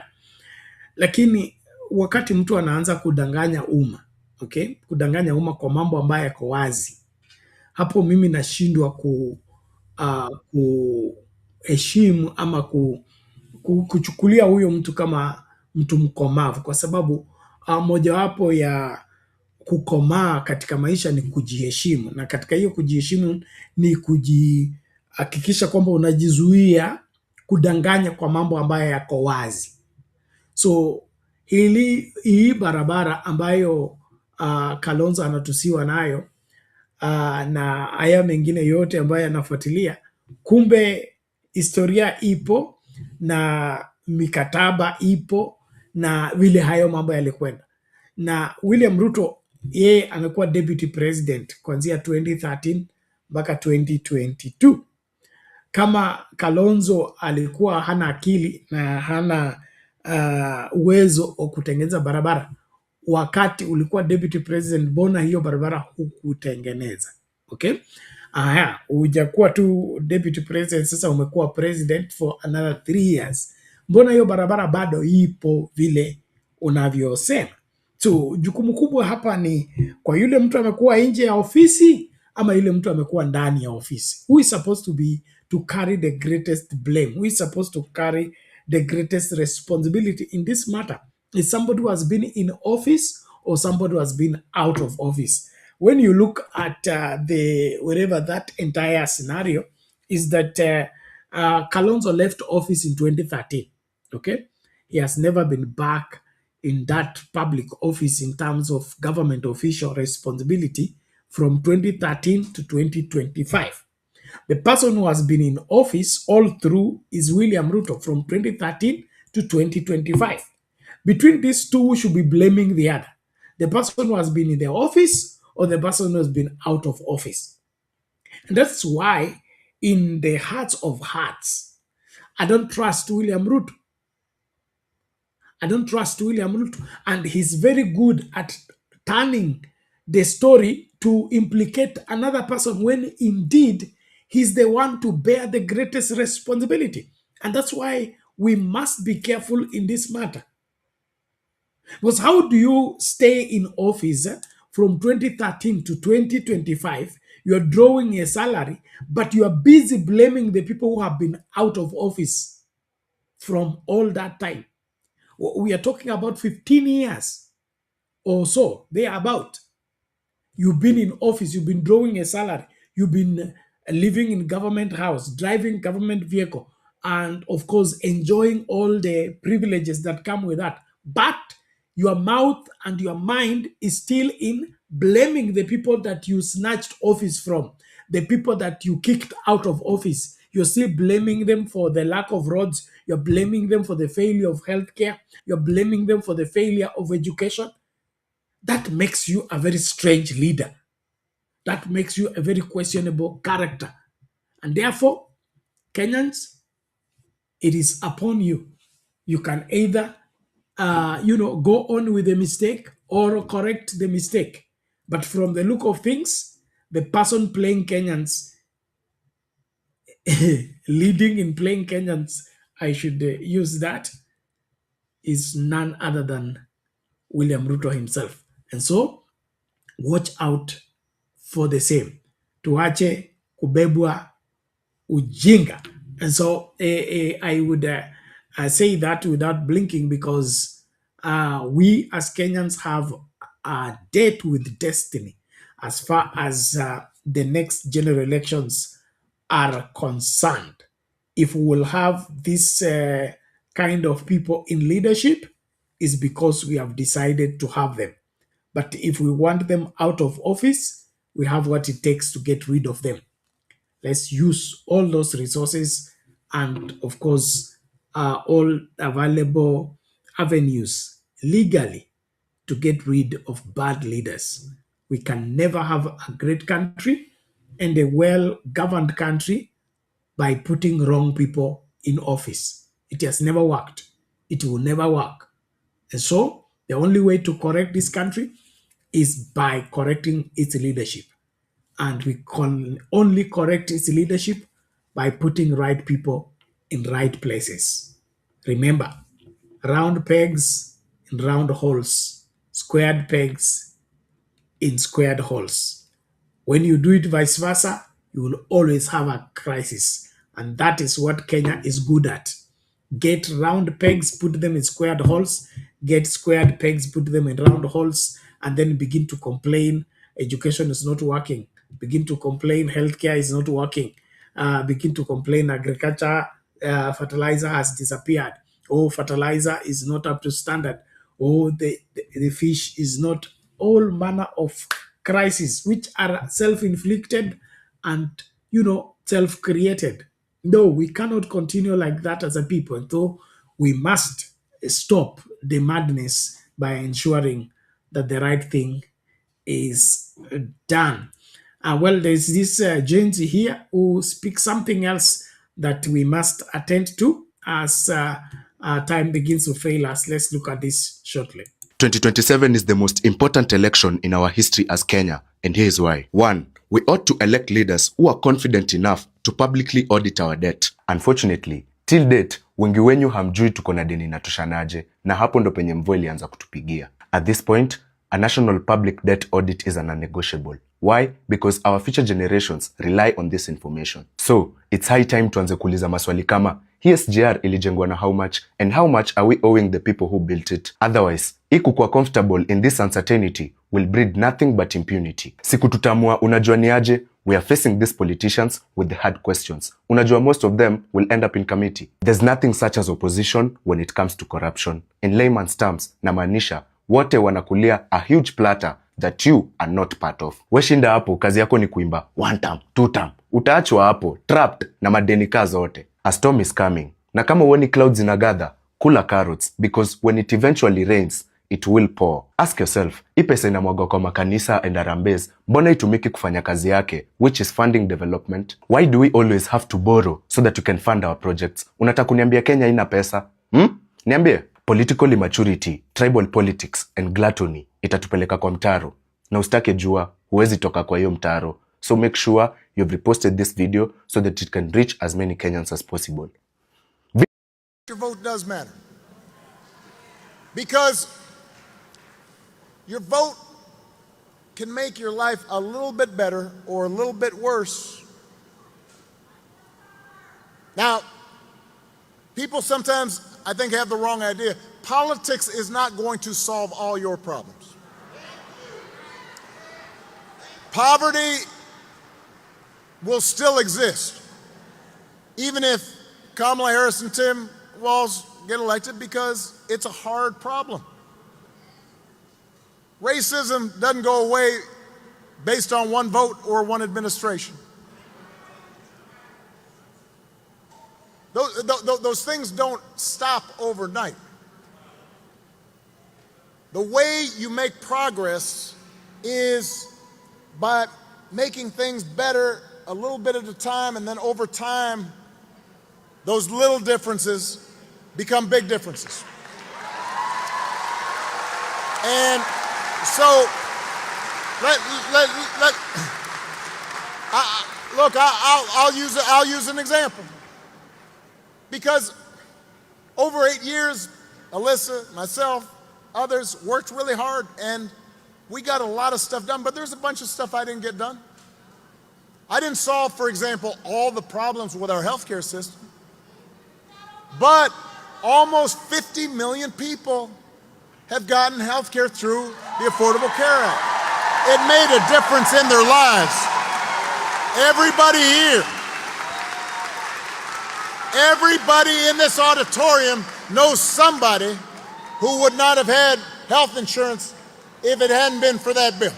More than 50 million people with pre-existing conditions can no longer be denied coverage or charged more. Before that passed, if you had a kid who got sick, even if they got cured, the fact that they had gotten sick before, that they had a pre-existing condition, they might not have been able to get insurance. I'm using this as an example to tell you that a little bit of change for the better makes a difference. Your vote does matter, because your vote. Okay, there you have it. Two things there. There is the agency they are talking about our public debt and why it should be an agenda when it comes to the coming elections. And then, of course, the audit of that public debt. If there is something in this country that has been the bedrock of the corruption, is this thing we're calling public debt. It has been inherited by every successive administration, and it has been the excuse of why we can't have schools because we are paying debt, why we can't have good roads because we are paying debt, we can't have good health care because we are paying debt.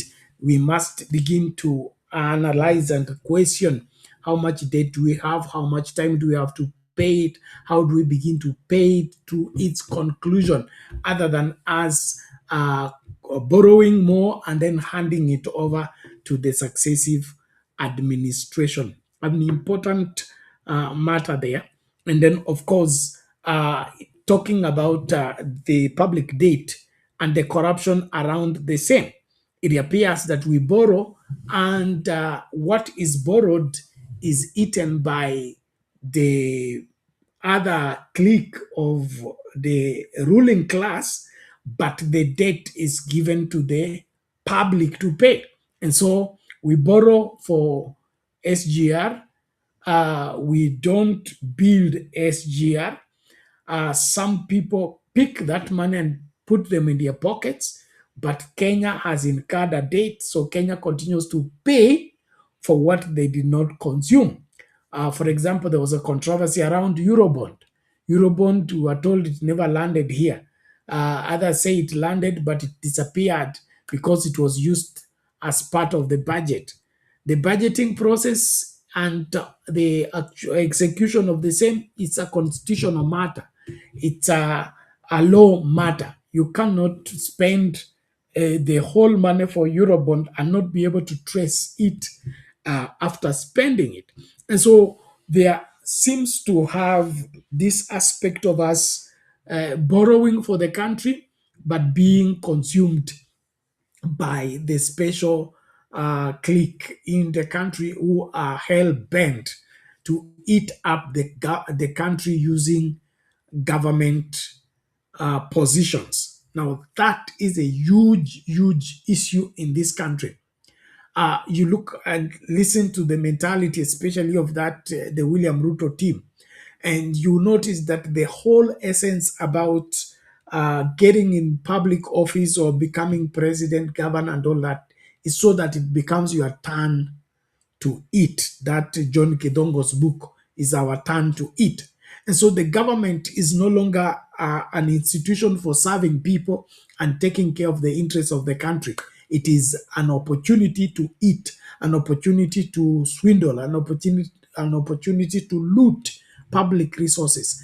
And so we have this people with this kind of mentality that when you are in office and you are in power, it is your turn to eat, and nobody should stand in your way of eating. If they try to, you eliminate them and do all manner of things against the people. And so the discussion about public debt is an interesting subject that every one of us as Kenyans need to get interested into. And if there is any money that was borrowed in the name of Kenya, but ended up in people's pockets, those people should be held responsible and not Kenya as a country. There is a story about Kano days where we had a clique of people around the president, that's President Moi, who had registered a company called the Government of Kenya. Okay, a company bearing the name Government of Kenya. And it is said that these people were so powerful in the Moi government that when the Kenya government got a grant, okay, you know, a grant where you're given a grant by, let's say, the European Union or the British government or the government of Japan, or you're given a grant. Now the check will be written Government of Kenya. And these powerful people around the president will take that check and go and cash it from the bank. But now see the clearance. Those of you who are familiar with banking process, you clear the check when you mark the company name, and the check is supposed to be honored in whose benefit or who is supposed to pay. So these people had registered a fictitious company called Government of Kenya, would end up taking the money that is meant for the Government of Kenya, instead of it going to the consolidated account, it will now end up into that fictitious company called Government of Kenya, so that they eat the money. And so we have been in this place for too long, and tracing those kind of money and tracing those kind of mess in our country will be an interesting thing to see. And that is why I really would want Kenyans to think deeply, not to take shallow the issues being raised, and then, of course, the rhetoric that politicians are drawing us into. We must begin to keenly assess and then ensure that let the best man among us lead us, not the worst man among us. Leadership belongs to the best among us. My Archbishop of blessed memory, Archbishop Benson Idahosa, used to say, you are not qualified to lead anybody except you know at least 10 times more than they do. And so what really will make somebody a better leader in the country is when he's ahead of everyone else in terms of character, in terms of sense of responsibility, in terms of capacity, and of course, in terms of the vision that he has for the country, not for his village, not for his tribe, not for his region, but for the country as a whole. And that is a matter that we have to ensure that it plays out. And then, of course, there's the clip by Obama, the former president of US, talking about the importance of the vote. And of course, drawing out the reality that voting in a new person doesn't guarantee a solution to all problems, but there is a gradual development towards solving those problems. And that gradual needs to be seen and, of course, to be experienced by the masses. But the really point is the importance of the vote. I don't know if Kenyans are seeing the importance of the vote, especially for the coming general elections. If we don't see the importance of voting, like the telltale signs that we are seeing, especially with the young people, in the past by-election, we saw only the elderly were keen about going out and vote. The young people were not so enthusiastic, and they were not so much, into voting in the by-election. And that, if that's the voter apathy that is going to play, then let's just sit home and prepare for the swearing in of William Ruto for the second term. If we must stop the bad leadership of William Ruto, we must change our attitude towards voting by ensuring that we really see the importance of the vote and go out and ensure that the decision of that voting is indeed going to help the country and not help secure jobs. I laugh at what I'm beginning to hear, especially from William Ruto CS, former, or rather, or do I call them former, or could say the experts, the ODM experts that joined the broad-based government. You hear them talking and you laugh because they are all crying that if ODM does not support the broad-based government, they are going to lose their job. They are their first minister for finance from their region, or they are their first minister for energy from their region, and all that. And it all, boils to one thing, that being in the government is for your community and for your village. That's not the essence. Bad is a minister for finance for the whole country. Or Wandai is a minister for energy for the whole country. It's not on behalf of Nyanza people. It's not on behalf of ODM people. It's not on behalf of the Luo people. And so we should keep everything in their perspective. And if you are in that office so that you give electricity to the people of Nyanza and deny electricity to the people of Marsabit and deny electricity to the people of Muranga, you are in the wrong office. You are the wrong man for the job. And so we must keep everything in its perspective.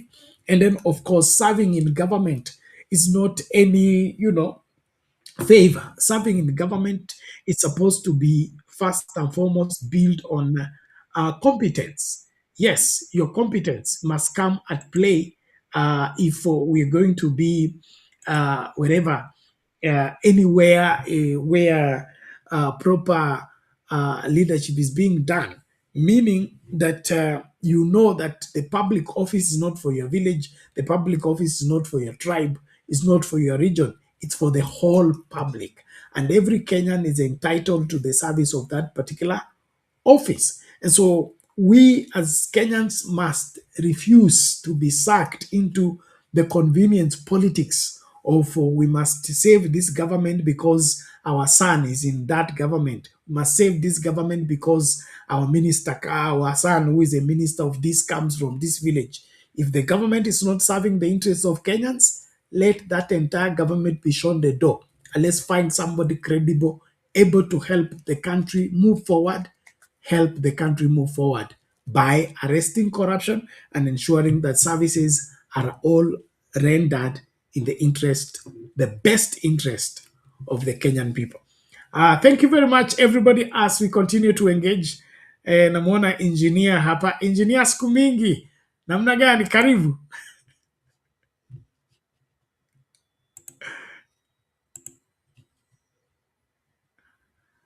There you go, sir.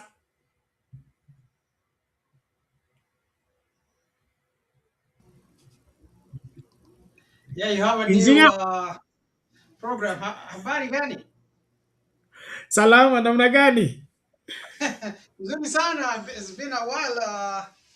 I've been gone for quite a bit, and so today I just saw you nikakuona ukiwa kwa forum, so I decided to hop in. Great. Karibu, karibu. We changed our service provider to this other one. So, okay. But we are still in that transitional season. Nimesikia. Yeah, just been following stuff. I know it's been several months, and a lot of things have happened since then.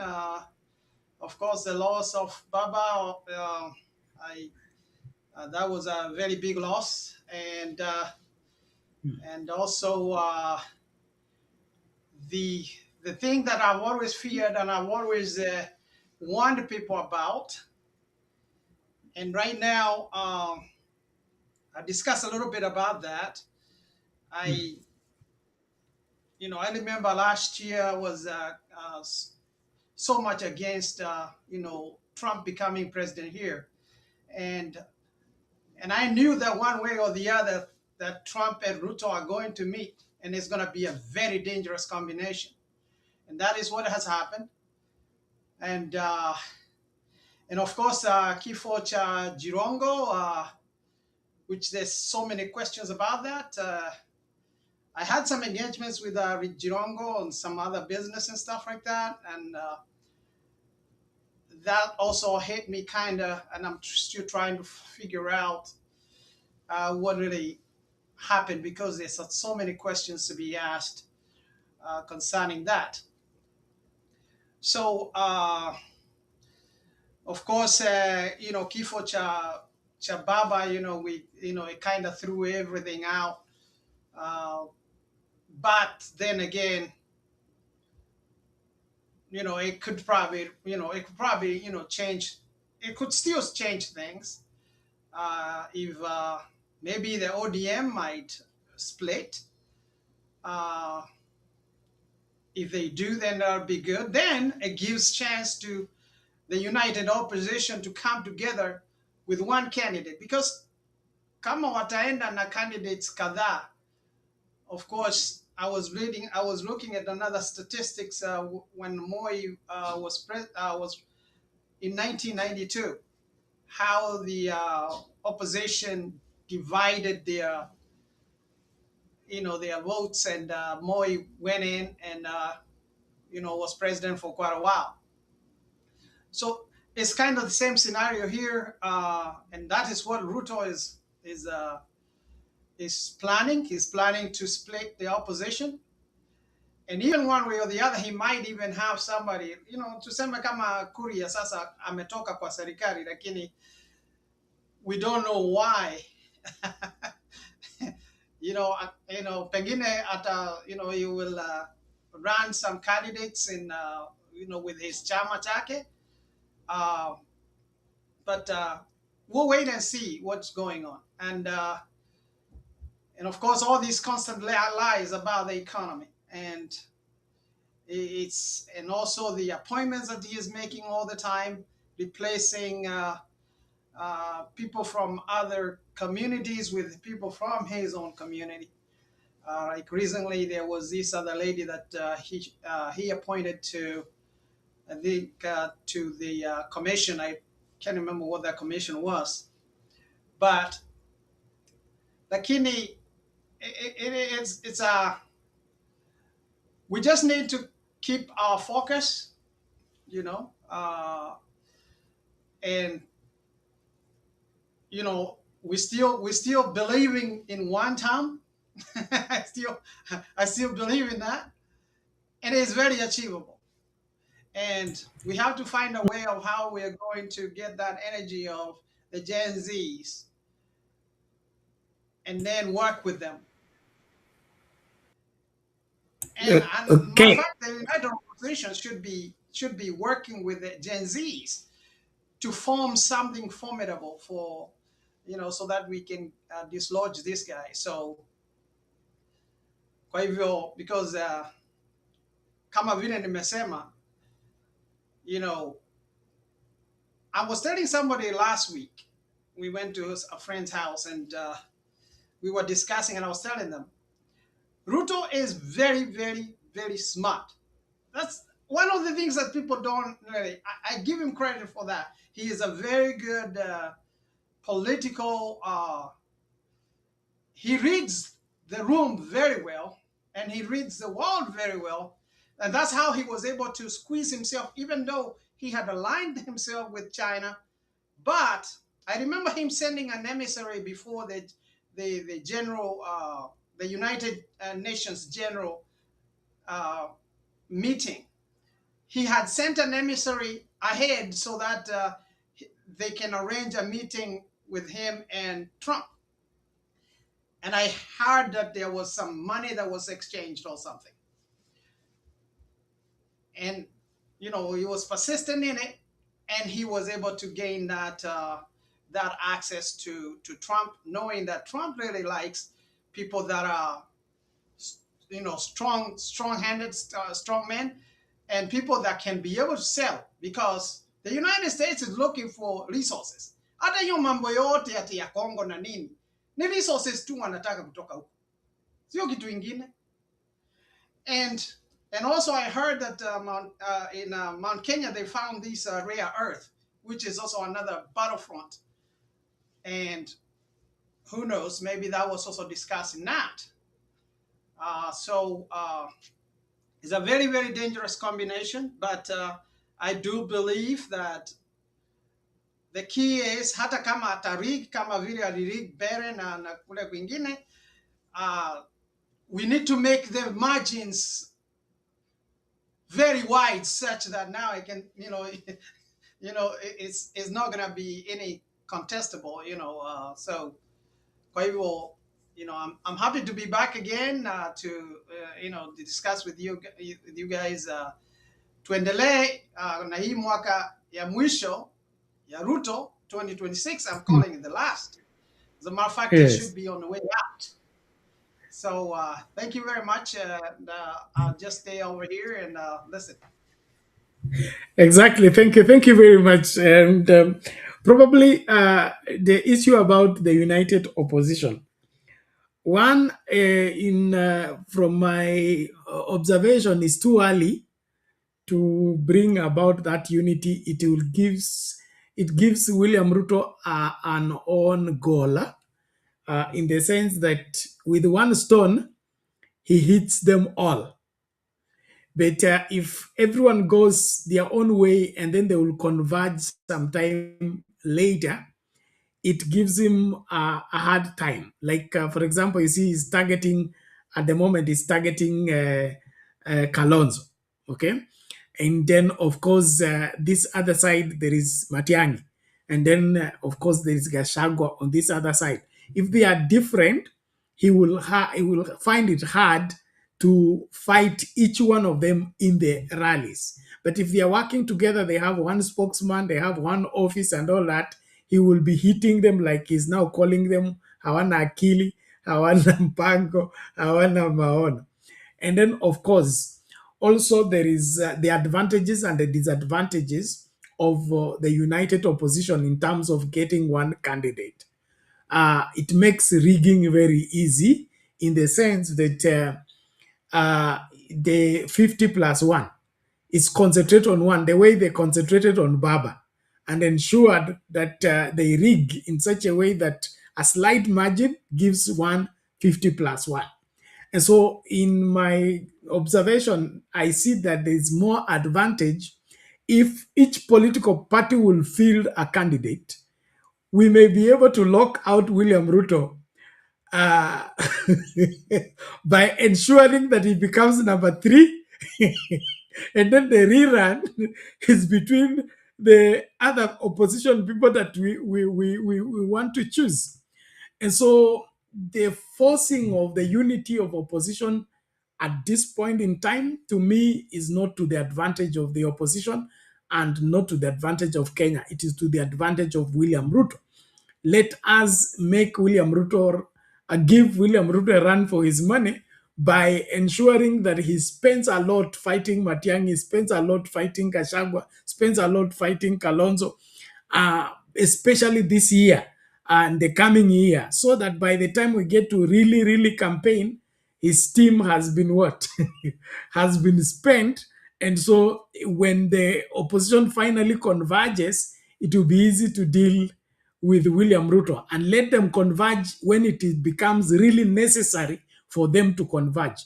But if they do this early, mimi naona hapo kuna game. And then, of course, William Ruto's style of politics of infiltrating the opposition or the other political party by ensuring that he sponsors favorable sycophants to dance for him even when they are from opposition party.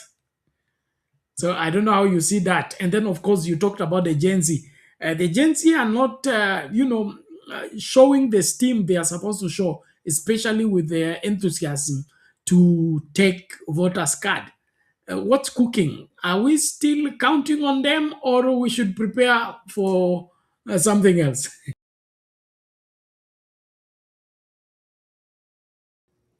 I like the way you just explained it there, that having having Ruto fight in different fronts will make him spend all the money and energy. And I think that would be a very good strategy. I see it. Kama sasa alikuwa anapiga Kalonzo. I was reading I was reading that the other day. And then probably, aende kwa Gachagua, then Matiang'i, and Wamalwa, and all that. And then he's fighting and spending a lot of money all over the place. And then there you go, his, because of all the resources he has spent, and not really concentrating on one person, then it makes him weaker when they come together in 2027. And like you just said, like we are just saying here about the Gen Zs, we still need to find a way of how to get them on the table.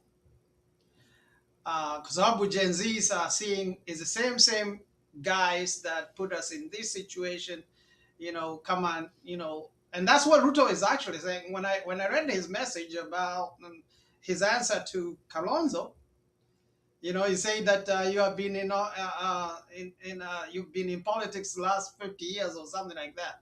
Then Kalonzo answered him back, "No, panas you're 40." But I think Kalonzo should have told him, should have answered back to him in a much more different way, because Ruto was just, Ruto doesn't care. But as long he throws something, he throws something out there, he knows that it's going to stick, and you're gonna have to throw something different from that, so that at least it gets the narrative continuing, and it cancels out what he was talking about.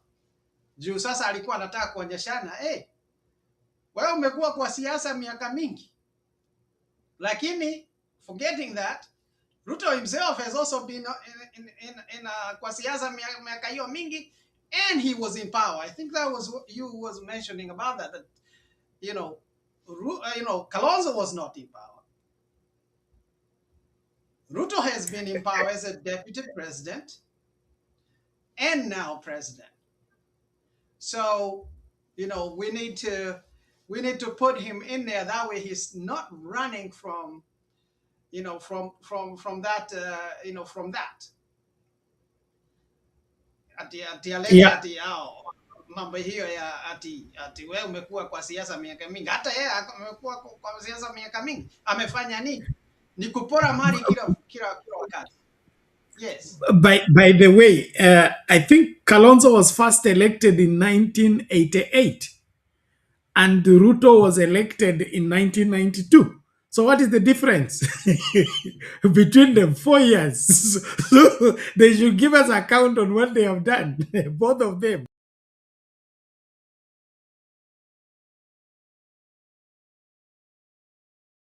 Yes, that is correct. Yes, there's not a big difference. 1988 to 1992, that's only maybe a difference of 4 years.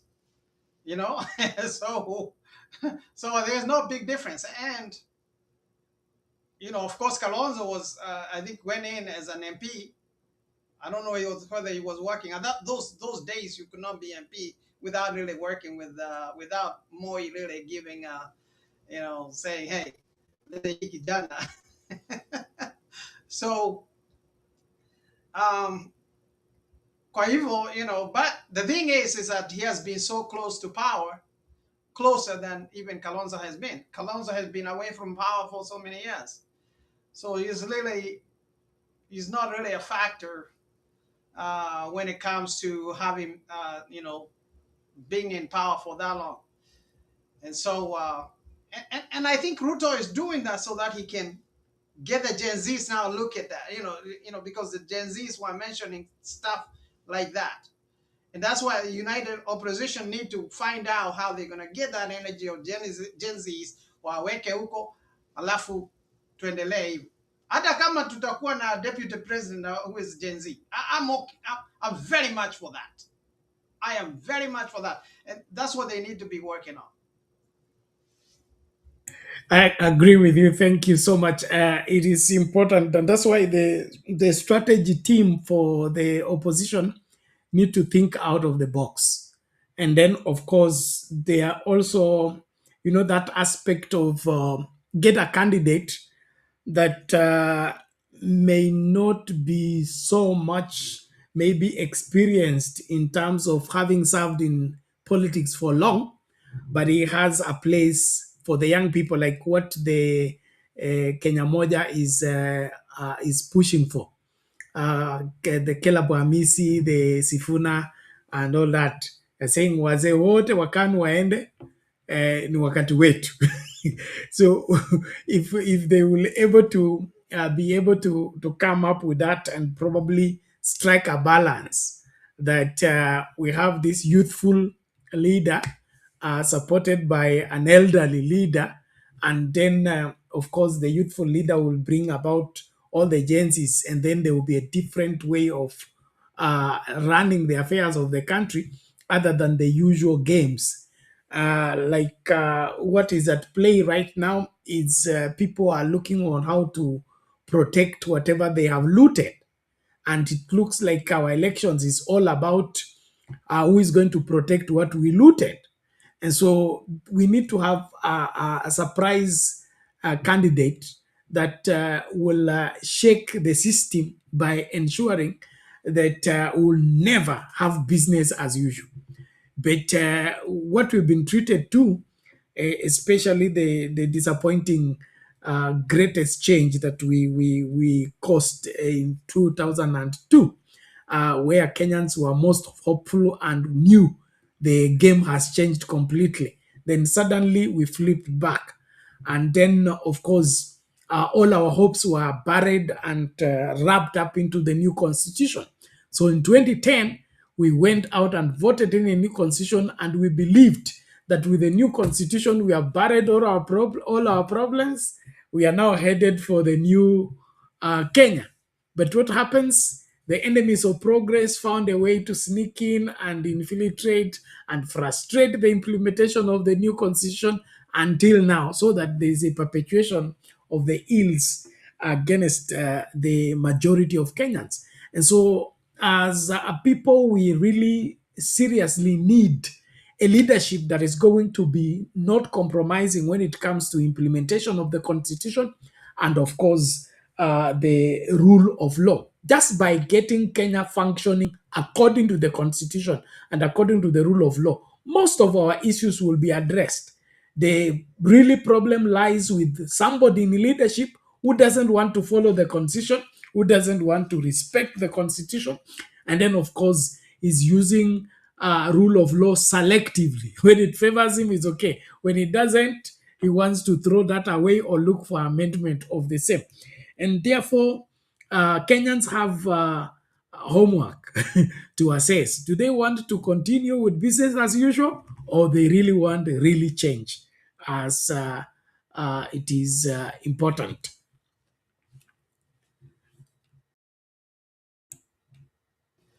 Yes, that is correct. I'm wondering. I've yet to read how this young man in Senegal was able to become president, and I don't know whether the dynamics that were there are the same as what is in Kenya right now. While there are some people that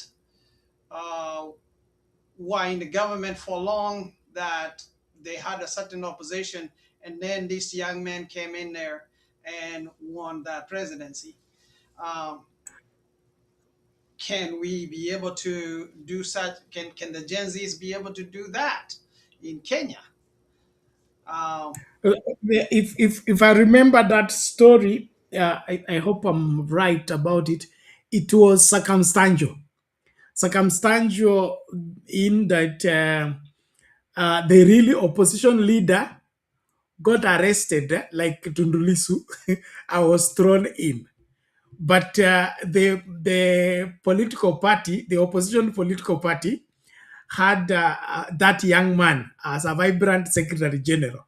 And so they swapped the seat and made this one a candidate at the 11th hour. And then he sailed in. And that's what Kumekucha was saying, that the ODM, okay, should have swapped Raila with Sifuna, and Sifuna sails in without that political package. And so that is what one of the things I'm praying for, that we will have this clean,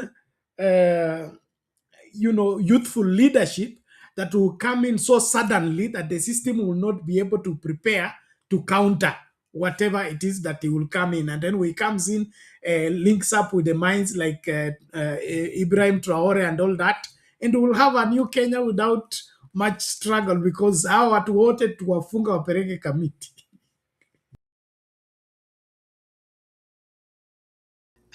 That is interesting. I wish that such a thing would happen, and it's very possible it could happen.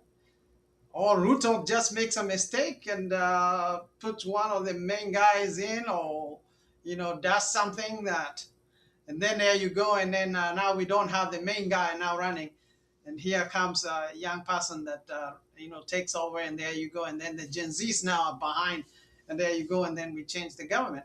That's the most ideal that we can have. To kubadilisha mambo ya Kenya, we need new blood. Not about, that the people have never, been in those kind of, governments before. We need new mind, and so that we can move forward. So I like you mentioning that, and I haven't really studied the issue that Senegalese how they did it, but if that's how they did it, then we need to be getting ready for that in Kenya. Kwa sababu Kenya, mi naona, ninaona Ruto akienda nyumbani. I've never woken one day and thought that Ruto is not, Ruto is going to continue on to be president in Kenya. I've never believed that, and, like I was saying, like, even before the Gen Z movement, we were talking about having this maandamano everywhere, even the whole world, and we were trying to not to really get to 2027. But right now it's looking like, Ruto might see 2027. But there's still a chance. There's still a chance that, but I don't know how. I think there's not that energy now to, because I don't know whether people have become demoralized na mambo ya maandamano na nini, even after we watch what happened in Bangladesh and these other places, Nepal before that. I mean Sri Lanka. So I do believe that next year, 2026, if we can continue pushing on, and actually the perfect scenario, like you just said, would be kuwe na maandamano next year, alafu one of the main guys amweke ndani or does something to him, and there you go, now it gets the Gen Zs now, take over the thing. So we still need to continue pushing. We need to continue pushing. That way we can walk his hand so that he can get himself in a fix. Ambayo hawezi kutoka. Which is true. And then you talked about something serious happening. I think Ruto is the one doing those things already, as in the demise, these unclear circumstances of the death of Jirongo.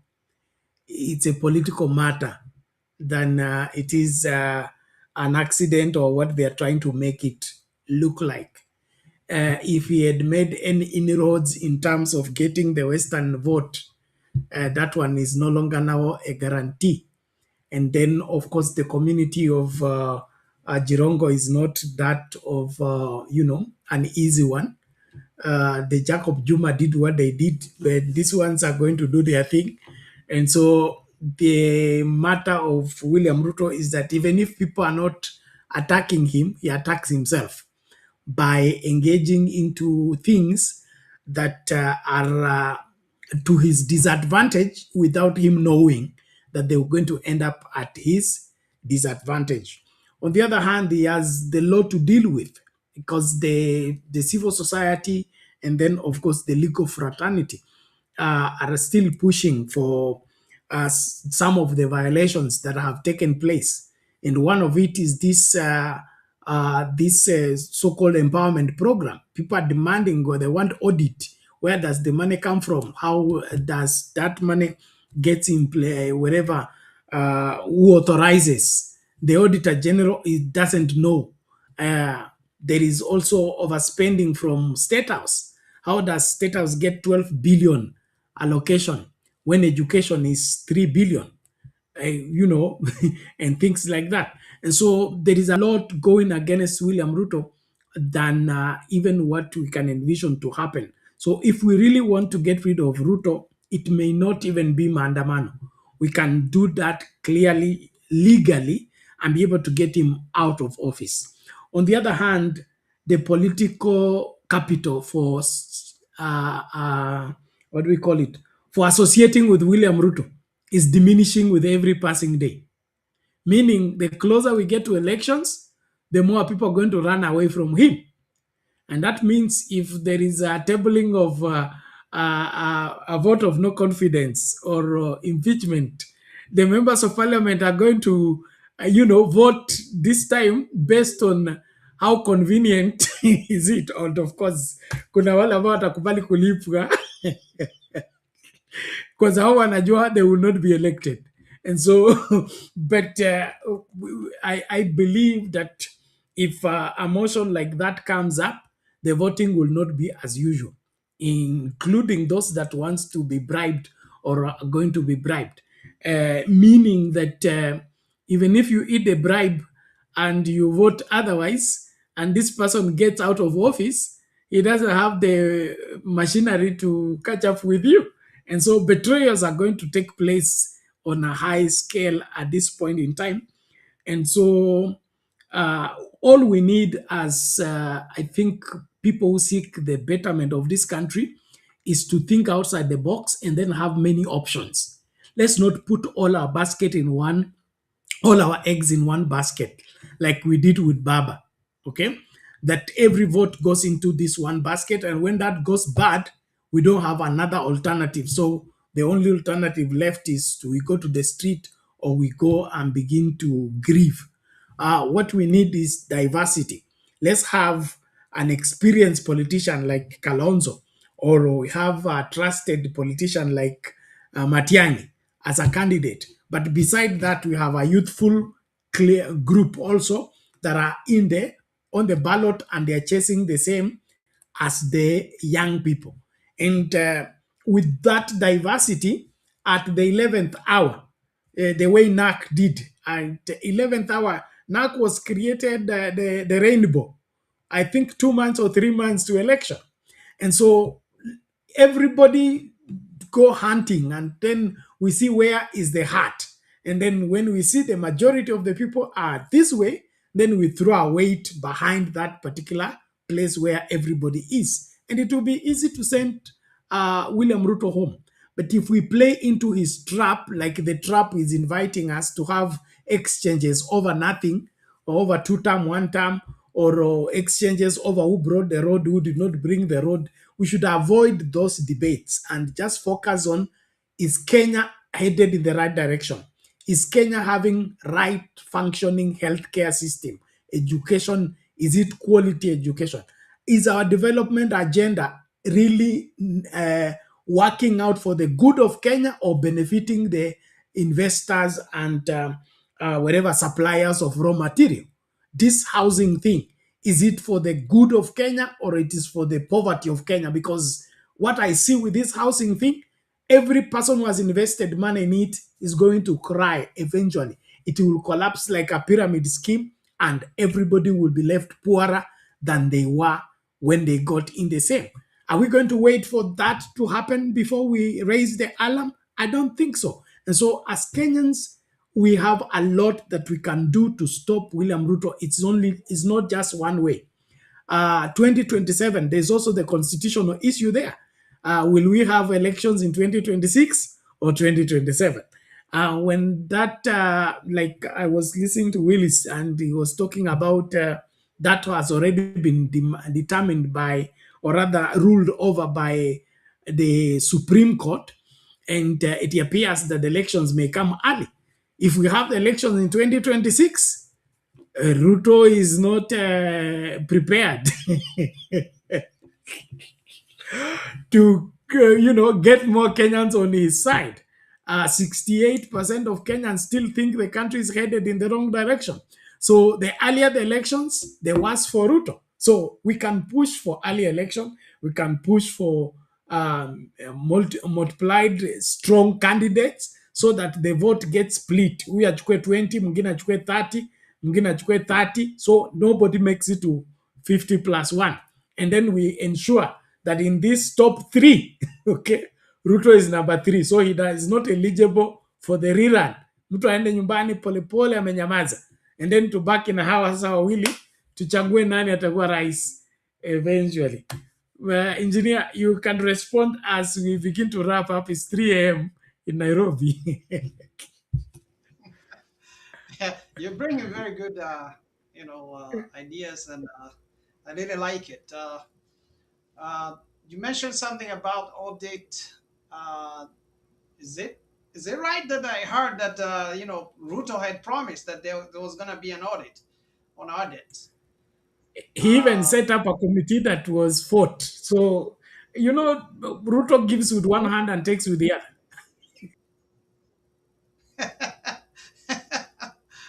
Okay.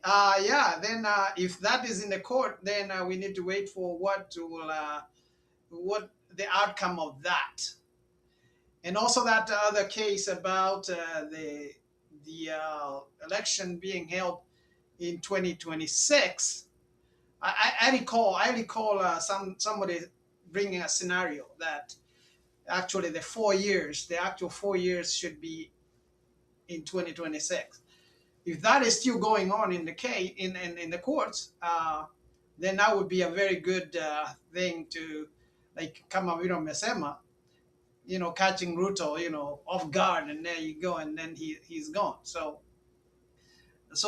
let's pray that all these things are going to work, and even if they don't, then 2027 at least we have all the ducks lined so that we can send this guy home, because every moment he's given is just lying.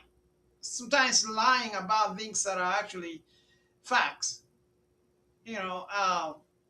It's just, wakati mwingine anasema ati unga ilikuwa sijui nini, fertilizer ilikuwa nini, anasema my good one is kusema ati dollar ilikuwa 160 wakati alikuwa president. That's a lie.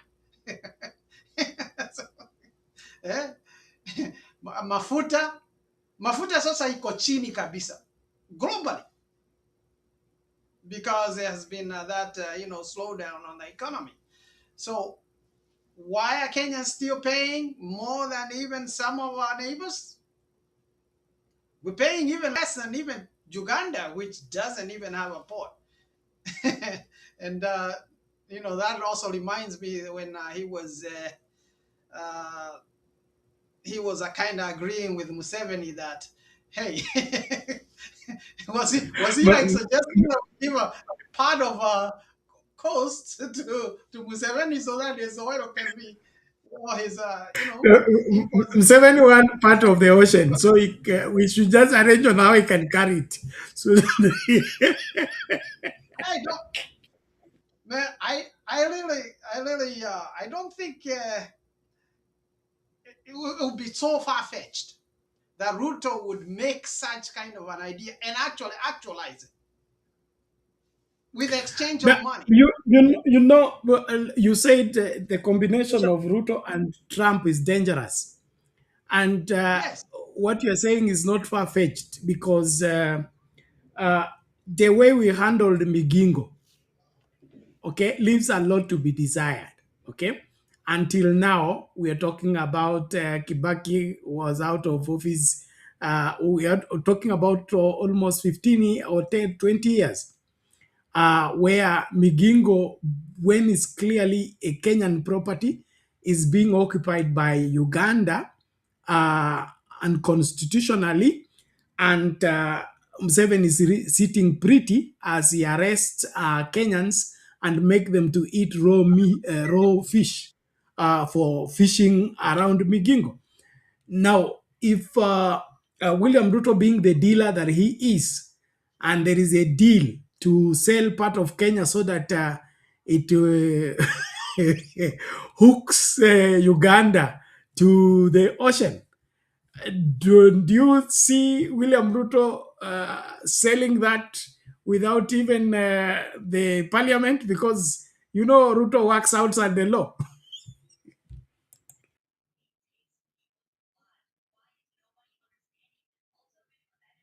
Yeah. Sorry, that is, your mic is off. Yeah, that is interesting. So,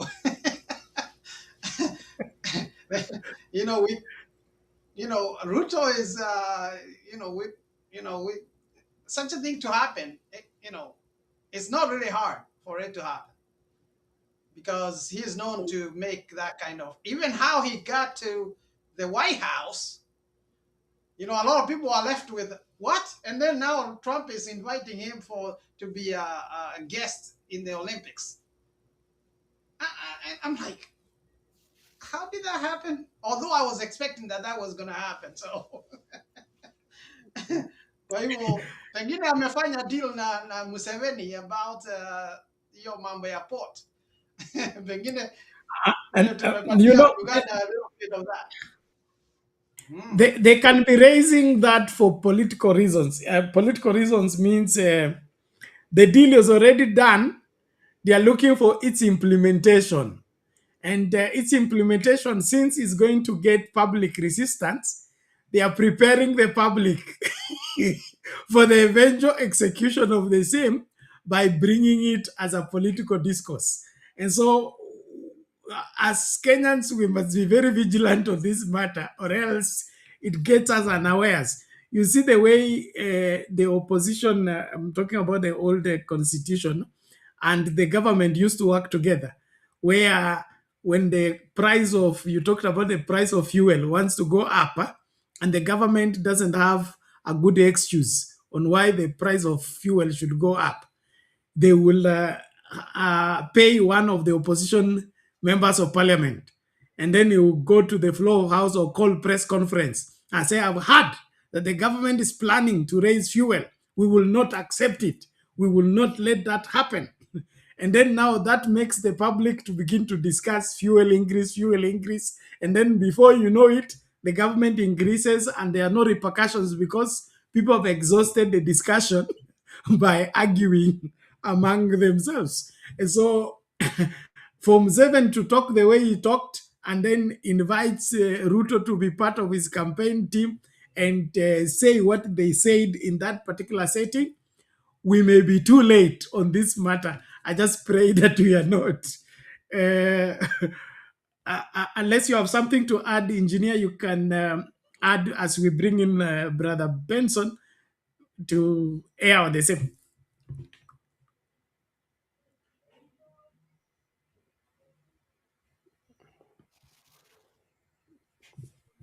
Hey, Bernard. Well, you can give Brother Benson a chance now. Sawa. Benson, namna gani? Karibu. Mzuri, mi naona message yako, lakini ni ile hali ya kushikana na sipati nafasi leo, hata nimekimbia sana ili nikuje. Karibu, kawia ufike. Asante sana, niona nataka kufunga, hata nikasema wacha nikuje nichangie hata kidogo. Unajua, one of the things that we are discussing, I don't know whether you know Kenyan voters and the Kenyan people. When you look at President William Ruto right now, I feel and I think I'm looking at it politically. President William Ruto is so much ahead of his competitors.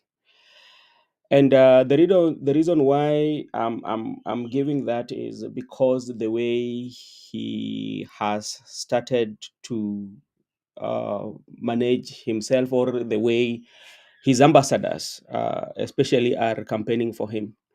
When you look at 2021, President William Ruto came up with a narrative, and that narrative was opposed, and people gave different explanation, especially when you talk about hustler. Remember those days that people would go to TV, and he kept pushing for hustler. Then he created the hustler nation, and this hustler nation was, everybody was included, you know. And he brought in hustler nation, there was also the issue of dynasty. Yeah. So like now, if you're very keen, and you're very keen, and President William Ruto is teasing the Singapore, he teases it, and people are buying it. And one thing that you have to understand about the Kenyan voters and the Kenyans, we have people we call the political elites. And who are the political elites? One, we have them in the political circle, the leaders, and us. We are the people who are questioning the Singapore, because, like, if I'm told we want to go the Singapore way, I will try and do research and see that how did the Singapore reach where they are. So I will be dealing with the facts, I will be dealing with evidence, and I will be dealing with numbers. Then there are the masses that do not deal with the facts, but they're dealing with emotions. You see that? So you will find that President William Ruto has learned the art that he's not going to deal with the people, the political elites who are questioning the bottom up. What did bottom up do? No, he's not dealing with those. The people who are questioning how did why did you have to do our port, the finance bill, and all that? Those are the political elites who wants to know, and they're not driven with emotions. These are people who are driven by facts, and there are few of them. Then we have the masses who are driven by emotions. They're being told, we are going to Singapore.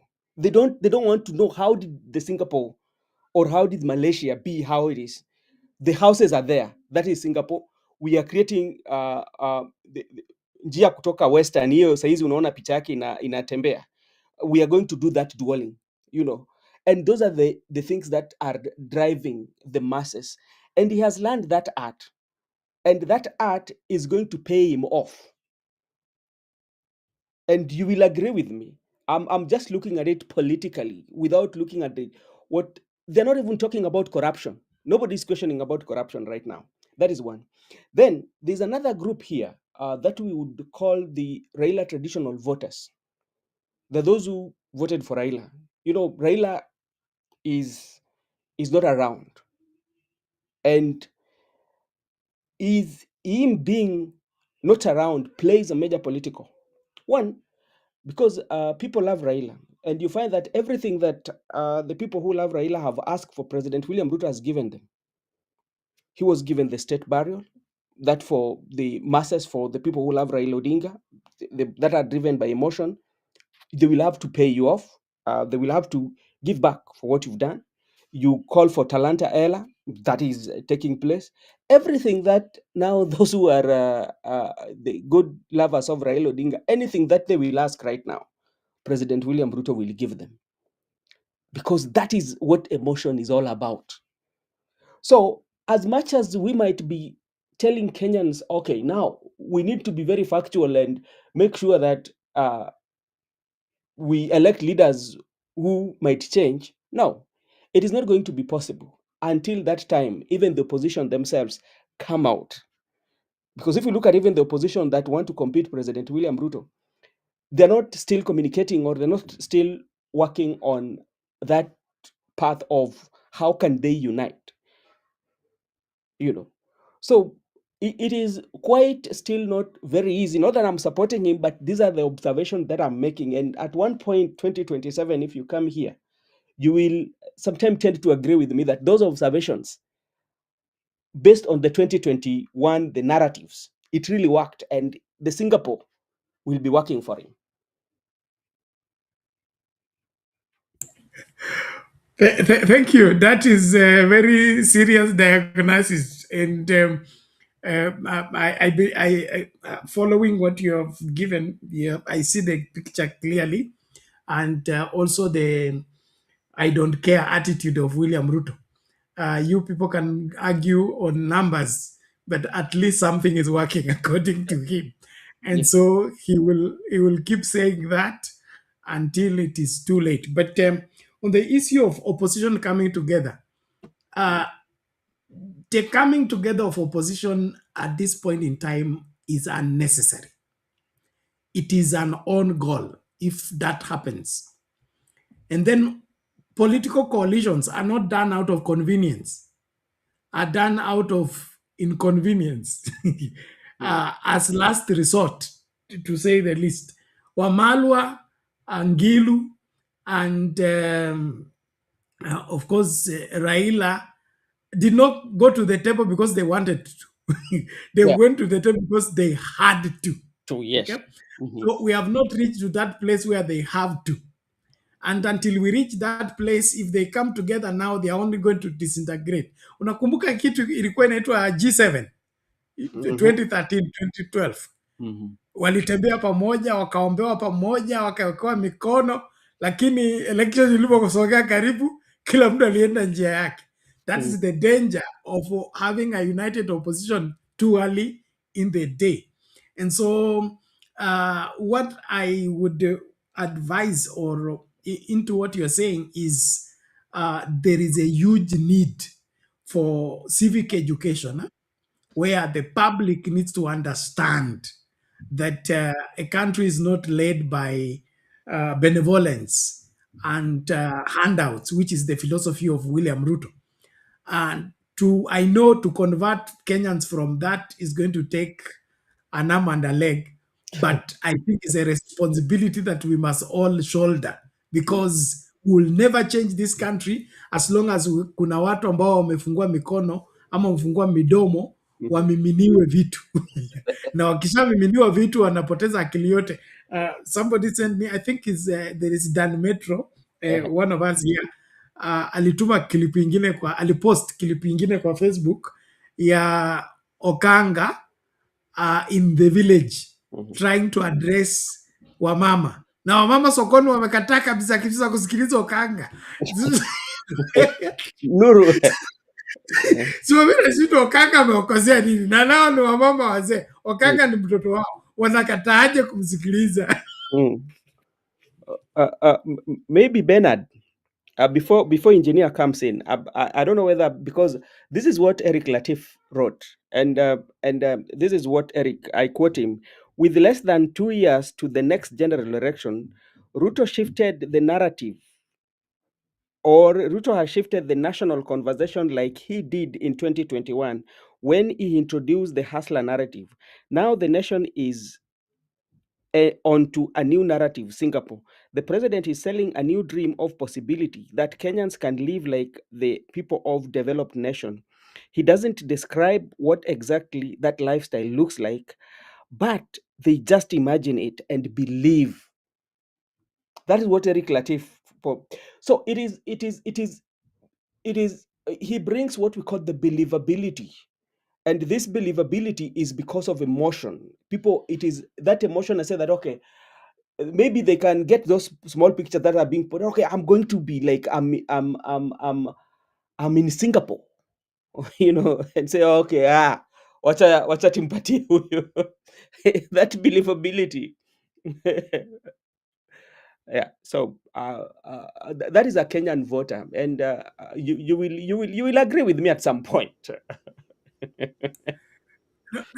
I'm not opposed to what you're saying. I get the picture and the release scenario, but there is what is and there's what should be. And if what is not what should be, our energy should be invested into making what should be, and not accepting what is simply because that's the way it is. Yeah. Engineer, you can come in. Yeah, it's just interesting, what Brother Benson has said. And actually reminds me, they see this new radio that just started, and I think one of the guys that used to be on Spice TV now is part of it, RG. I think it's a radio generation. I listen to them every morning. And they've had several guests in there that very interesting ideas. There's Nganga Muigai talking about civic education and how we should actually be now mandating that schools start teaching the Constitution, the Kenyan Constitution, because a lot of people don't understand it. And it's a major, major document. And that's where you can be able to unlock a lot of these things that we keep on dealing with. The other person is Professor Ogola. I just listened to him the other day. And they so what happened to Morara Kebaso? He used to do all this other stuff. I know there was some controversy in there. There's also another young man that is doing farming in Mandela. Farming in Mandela, and actually, I believe what he talks about. That actually, Northeastern, if you're able to kujenga boreholes everywhere, kama vile Israel iko, in the desert, and they're able to provide food security. So, all these things need to be brought together, and we need to be engaging ourselves in teaching people about all these things, mambo ya constitution, how we can be self-sufficient. Hii mambo ya serikali saidia is still going on. Why is it at serikali saidia, even a little thing that happens, hey, serikali saidia? I think that's the government that William Ruto wants. The government that is needed by the people, begged by the people, worshipped by the people. That he will do anything to get that government. And Brother Benson also brought up this issue about Singapore. I've been watching that. I'm like, I mean, Singapore. Hold on. Are you telling people how Singapore got to where it's at? Or you're just only just bringing this and say, hey, by this time we're gonna be Singapore.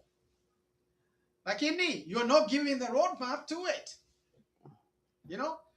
Because you should be saying, okay, we're gonna do this and that, just like how Singapore and Malaysia did.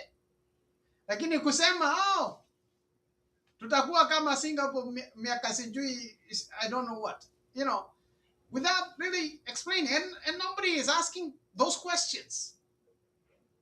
Mr. President, you're saying that we're going to be like Singapore. How are we getting there? What's the foundation? Have you built the foundation for that? He hasn't. It's kuzungumza tu. Wow.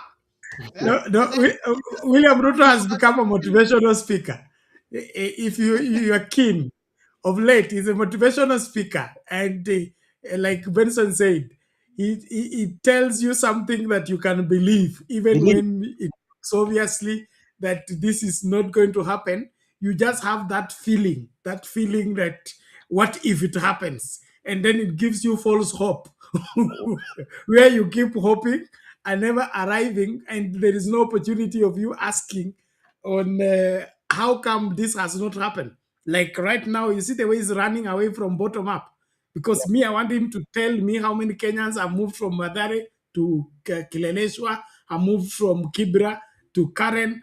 That bottom up reality, where is it? If it is not there, then Singapore is also not possible.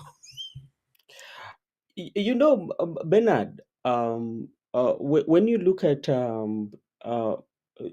like if you want to go to Singapore, and we use it as a benchmark, there are few things that they put in place to even to make them where they are, including some of their big companies, or some of their manufacturers. Some of them are not even in Singapore. Some of them are outside Singapore, so they get the money from when in our case,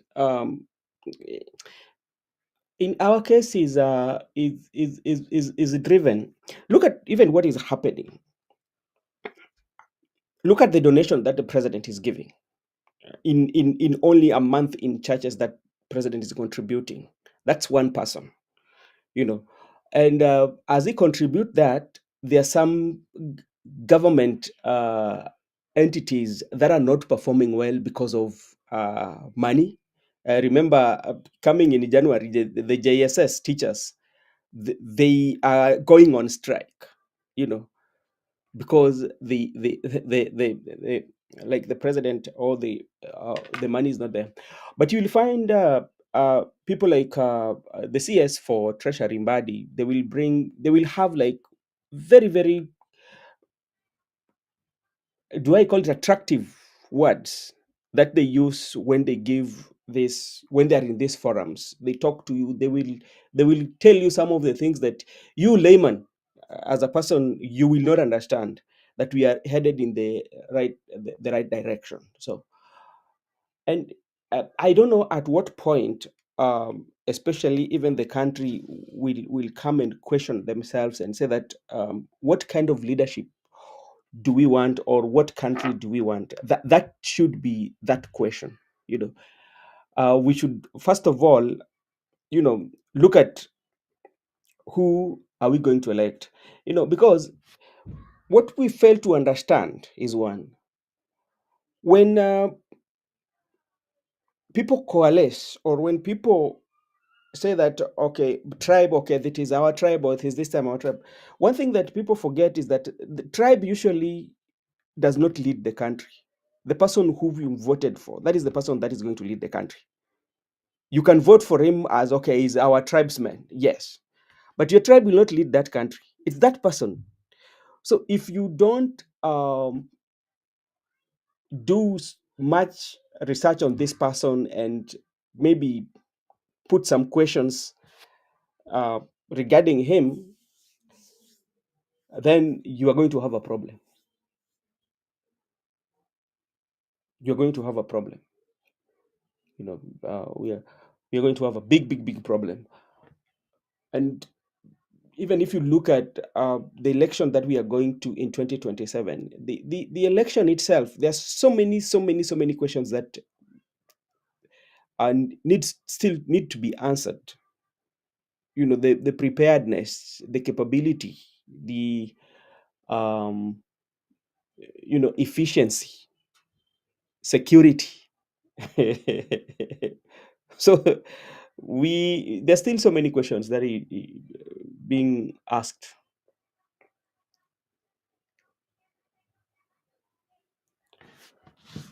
So those are some of the things that even as we retire, we have to ask ourselves.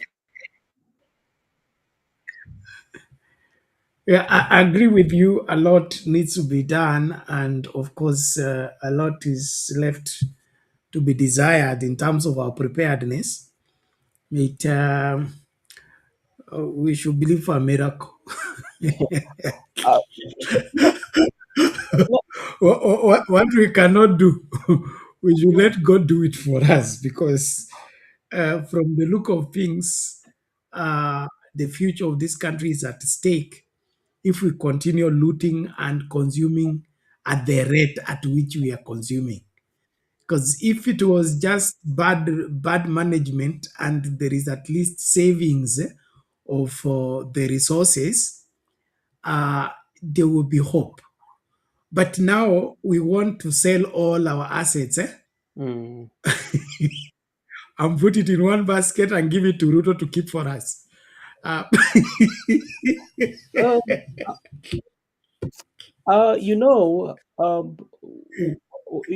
you look at the political aspect of it, is that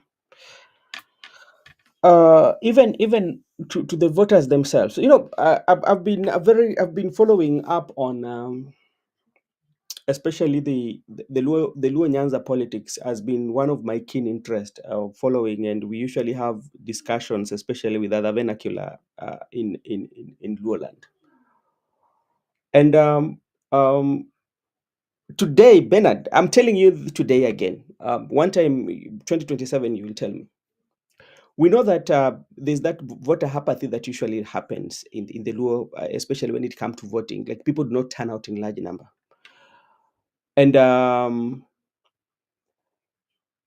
I think with the absence of Raila, people might turn out, a lot of them. The percentage will go up. And the reason why I'm saying the percentage will go up based on few things. One, the UDA and the working between ODM and UDA. Because you will find in various areas whereby the other time there was that Wanga and Raymond Omolo. You had there was that issue of Wanga and Raymond Omolo. But what happens? Everybody, all of them, the supporters of Wanga and the supporters of Raymond Omolo, do you know what they say? They all of them call President William Ruto to come and talk to these people. So it tells you one thing, that they have unifying factors. The only place that they disagree is down here. But the place there they have an agreement is at the top. So which means that one will make them come out. That is one. Secondly, it's about the issue of the money that is being used, to motivate. Yeah, motivate. And people will come out, and that one also will depend on how ODM are going to do their nomination. In the history, they've never done good nominations. And what that one tells you is that with them working with the UDA, despite the fact that they want to do zoning, that one is not going to happen because like the UDA candidate and everybody. And President William Ruto is a very, very, very, I tell you, I don't know whether you study President William Ruto is creating new leadership that you don't know. What happened in central Kenya is a replica of what is going to happen in Nyanza. That the people who are coming, they're going to be new leaders that you've never even wondered, where did these people come from? Who would know that people like Kabogo and people like Ndindi Nyoro came, like and that is what is going to happen. By the time you realize, you will find how weak they are. Even right now, they are weak. So when we are looking at that area, and Raymond Omolo is getting inroads in Duo, Nyanza, and that's why the fact is, when they were burying the journalist, the mother of journalist, we had the party leader of ODM was around. We have the chairperson of ODM and all the leadership of the core leadership of ODM were around. But who did the mother call out to actually assist to make sure that the kids get employment? He reached out on Raymond Omolo, who I don't think was even was present during the burial. And that one is going to play a major role. I'm telling you, we will talk about it. Yeah, that's interesting. And, on a kind of ground, mambo ni different. But the politics of Raymond and Wanga and Tim is an interesting one in the sense that Raymond is a technocrat. Number one is a PS. Yeah, is not in the active Luo politics, although he's being sucked into the same by reason of using the government, closeness to government or being part of government to lure the vote.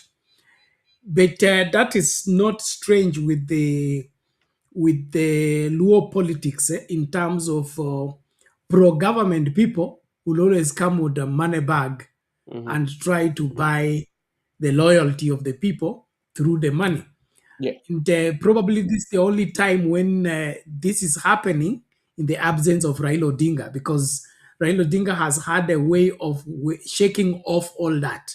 If you can remember Tuju, even Owalo, and Dalmas Otieno, all those pro-government politicians. The Luo politics has been always for hire or for batches, and the money will be poured greatly in terms of development and mobile clinic and what have you. But at the end of the day, when the Luo people will go to the voting, to the booth, they will not consider these people who have come with money bag. So this is the time we will test on whether the Luos can be bought by money or not in terms of the masses, in terms of voters. But historically, they have disappointed. And I hope they will do the same. Secondly, you're saying that they will come out in mass to vote. Yeah, they will. The motivation is what I don't get. The Probably motivation- we'll discuss that No, anytime in before you close, let me Yes. just tell you, Bernard. I'm talking Yes. before you close. Is the Yeah. motivation is this? You know, the influence of the Right Honorable Prime Minister Raila Amolo Odinga is not going to die today. The Right Honorable Prime Minister is still influential, and the reason why they are going to vote, because I was talking to you about what we call the politics of emotions. That is what I was talking for you about. Look at what has happened with President William Ruto. President William Ruto gave Raila state burial and all that decoration that it comes with, the package that it comes with. Yes, he was given. Secondly, during his burial, Gladys Wanga talked about we want the Talanta Stadium, to be named after Raila. What happened? The President William Ruto gave it. Another thing that is coming is on the pipeline, the Kisumu International Airport. They say that this airport has to be named, And when you do those strategic places, especially the stadium and the airport and what you did, that is emotions. And the emotions are going to go high. And how are they going to do that? It's going to do that. We are going to pay you back.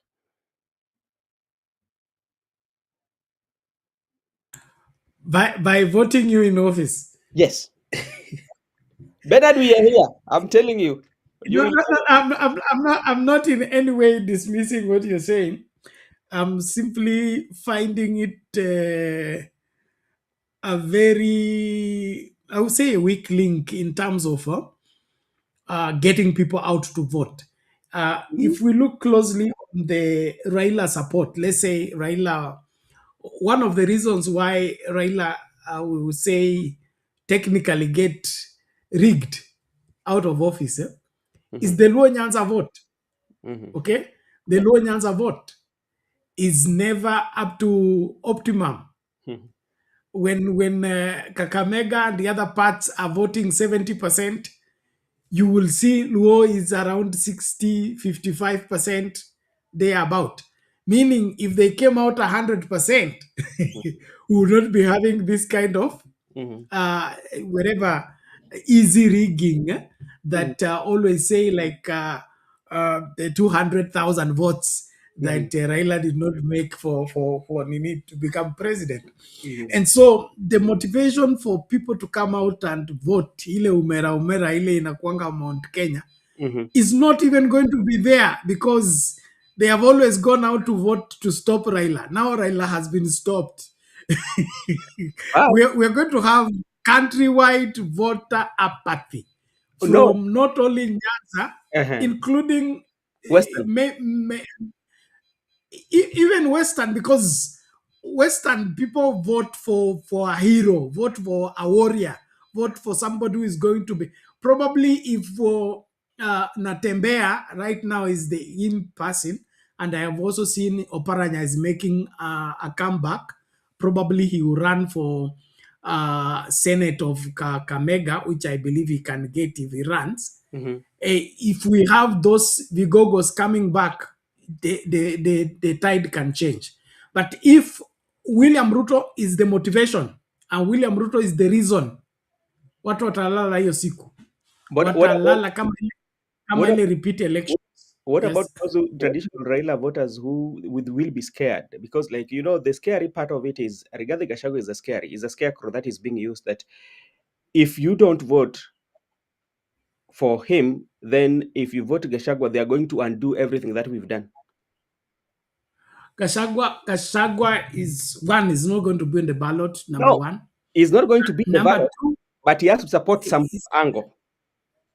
No, it makes one of the things I see about Gashagwa. Probably we'll discuss this tomorrow or today later in the subsequent show.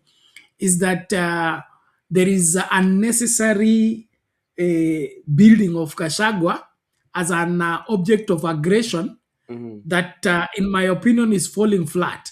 Falling flat in the sense that the hate they want against Gashagwa is not holding. Is not. It doesn't have the chemistry like that one of Raila Odinga, whereby when you turned against Raila Odinga, you had a following that will definitely turn against him, and it will be spirited. I'm not seeing that building up. Only a few people are the ones who are buying into it, and even the narrative is dying. Look at the kind of exchanges that are taking place online. It's not spirited, it's not sustainable. And so it appears like you see, like what Gachagua uh, had launched the hate for, or rather the protest against William Ruto to endear himself to Mount Kenya. It's even falling because it can't be sustained. The Mount Kenya people are beginning to question: is it about us, or is it about the impeachment? And so, what we are seeing at play here is that none of these people is going to score. Make make Nyanza to be afraid of Gashagwa, they will not. If there's anything that you will never succeed, is getting a law to be afraid. Okay, all right. And so if they're capitalizing on that, in my opinion, they will not succeed. On the other hand, the motivation that will get people out to vote, in my opinion, it is the tide of change. The tide of change. If like the eminent split takes place in ODM, and then we have the young tax running away with the really ODM that uphold the values and the principles of Raila Odinga, then that is what is going to be the force that is going to determine the direction of the Luo vote in a large wherever percentage. But this other one, that Wanga has gone to be made deputy president, or even Aido Dinga is made deputy president, that is not going to have any much shaking of the ground. The really shaking of the ground is Sifuna, Babo Wino, Hamisi, there is this other Kisi guy. Kibagendi. Kibagendi, they come together, okay, and run away with ODM. They will run away with that entire support of Baba, and they're going to leave Oburu naked, Wanga naked, and these other people helpless. Okay, and when that finally happens, we're going to have fresh ODM that is going to sweep even the coast and western, because now there will be new blood, and that new blood is going to be a strong force, a strong motivation that even William Ruto will not be able to contain. And even if he will succeed to buy, like the way he's trying to, I've seen that he's trying to, endear himself to Arati. Okay, Arati is blowing hot and cold at the same time. As Oburu is the marketing manager of the sales and liquidation of ODM. So William Ruto might succeed to buy the paper, but the people will go away with the Sifuna, Babu, and the rest. That's what I can see. But at the end of the day, let's wait and see. Let's wait and see. So neno la mwisho, ongelesha wa Kenya tunapofunga tafadhali, ni a quarter to 4 am. Mimi sina la kusema, mimi naambia tu siasa itashika moto kwa sababu we are getting into 2026, but it is upon them to make wise decisions. You know, if you don't make wise decisions while voting, what will happen is there will be consequences. So again, if you don't vote, then do not talk. Sawa, choices have consequences, and especially the young people. Tafadhali Gen Z, chukueni kura. Wache hii story yenu ati mmekasirika. System inaweza kuwa mbaya, lakini kama hiyo ndio njia ya kubadilisha serikali, lazima tutumie hiyo njia. Hizi njia zingine, they are exceptional. They are not the in way. The in way, and probably the explanation that Raila Odinga gave in issuing his support to the broad-based government was so that we can avoid the exceptional means of changing government. Now, the really deal that will help us change the government has come. What are we going to use? The vote. So refusing to take your voter's card or registering as a voter is playing in the hands of what Ruto wants you to play in by what? Making sure that your vote is not on the, or wherever your vote is not in the basket, and so it will not determine the outcome.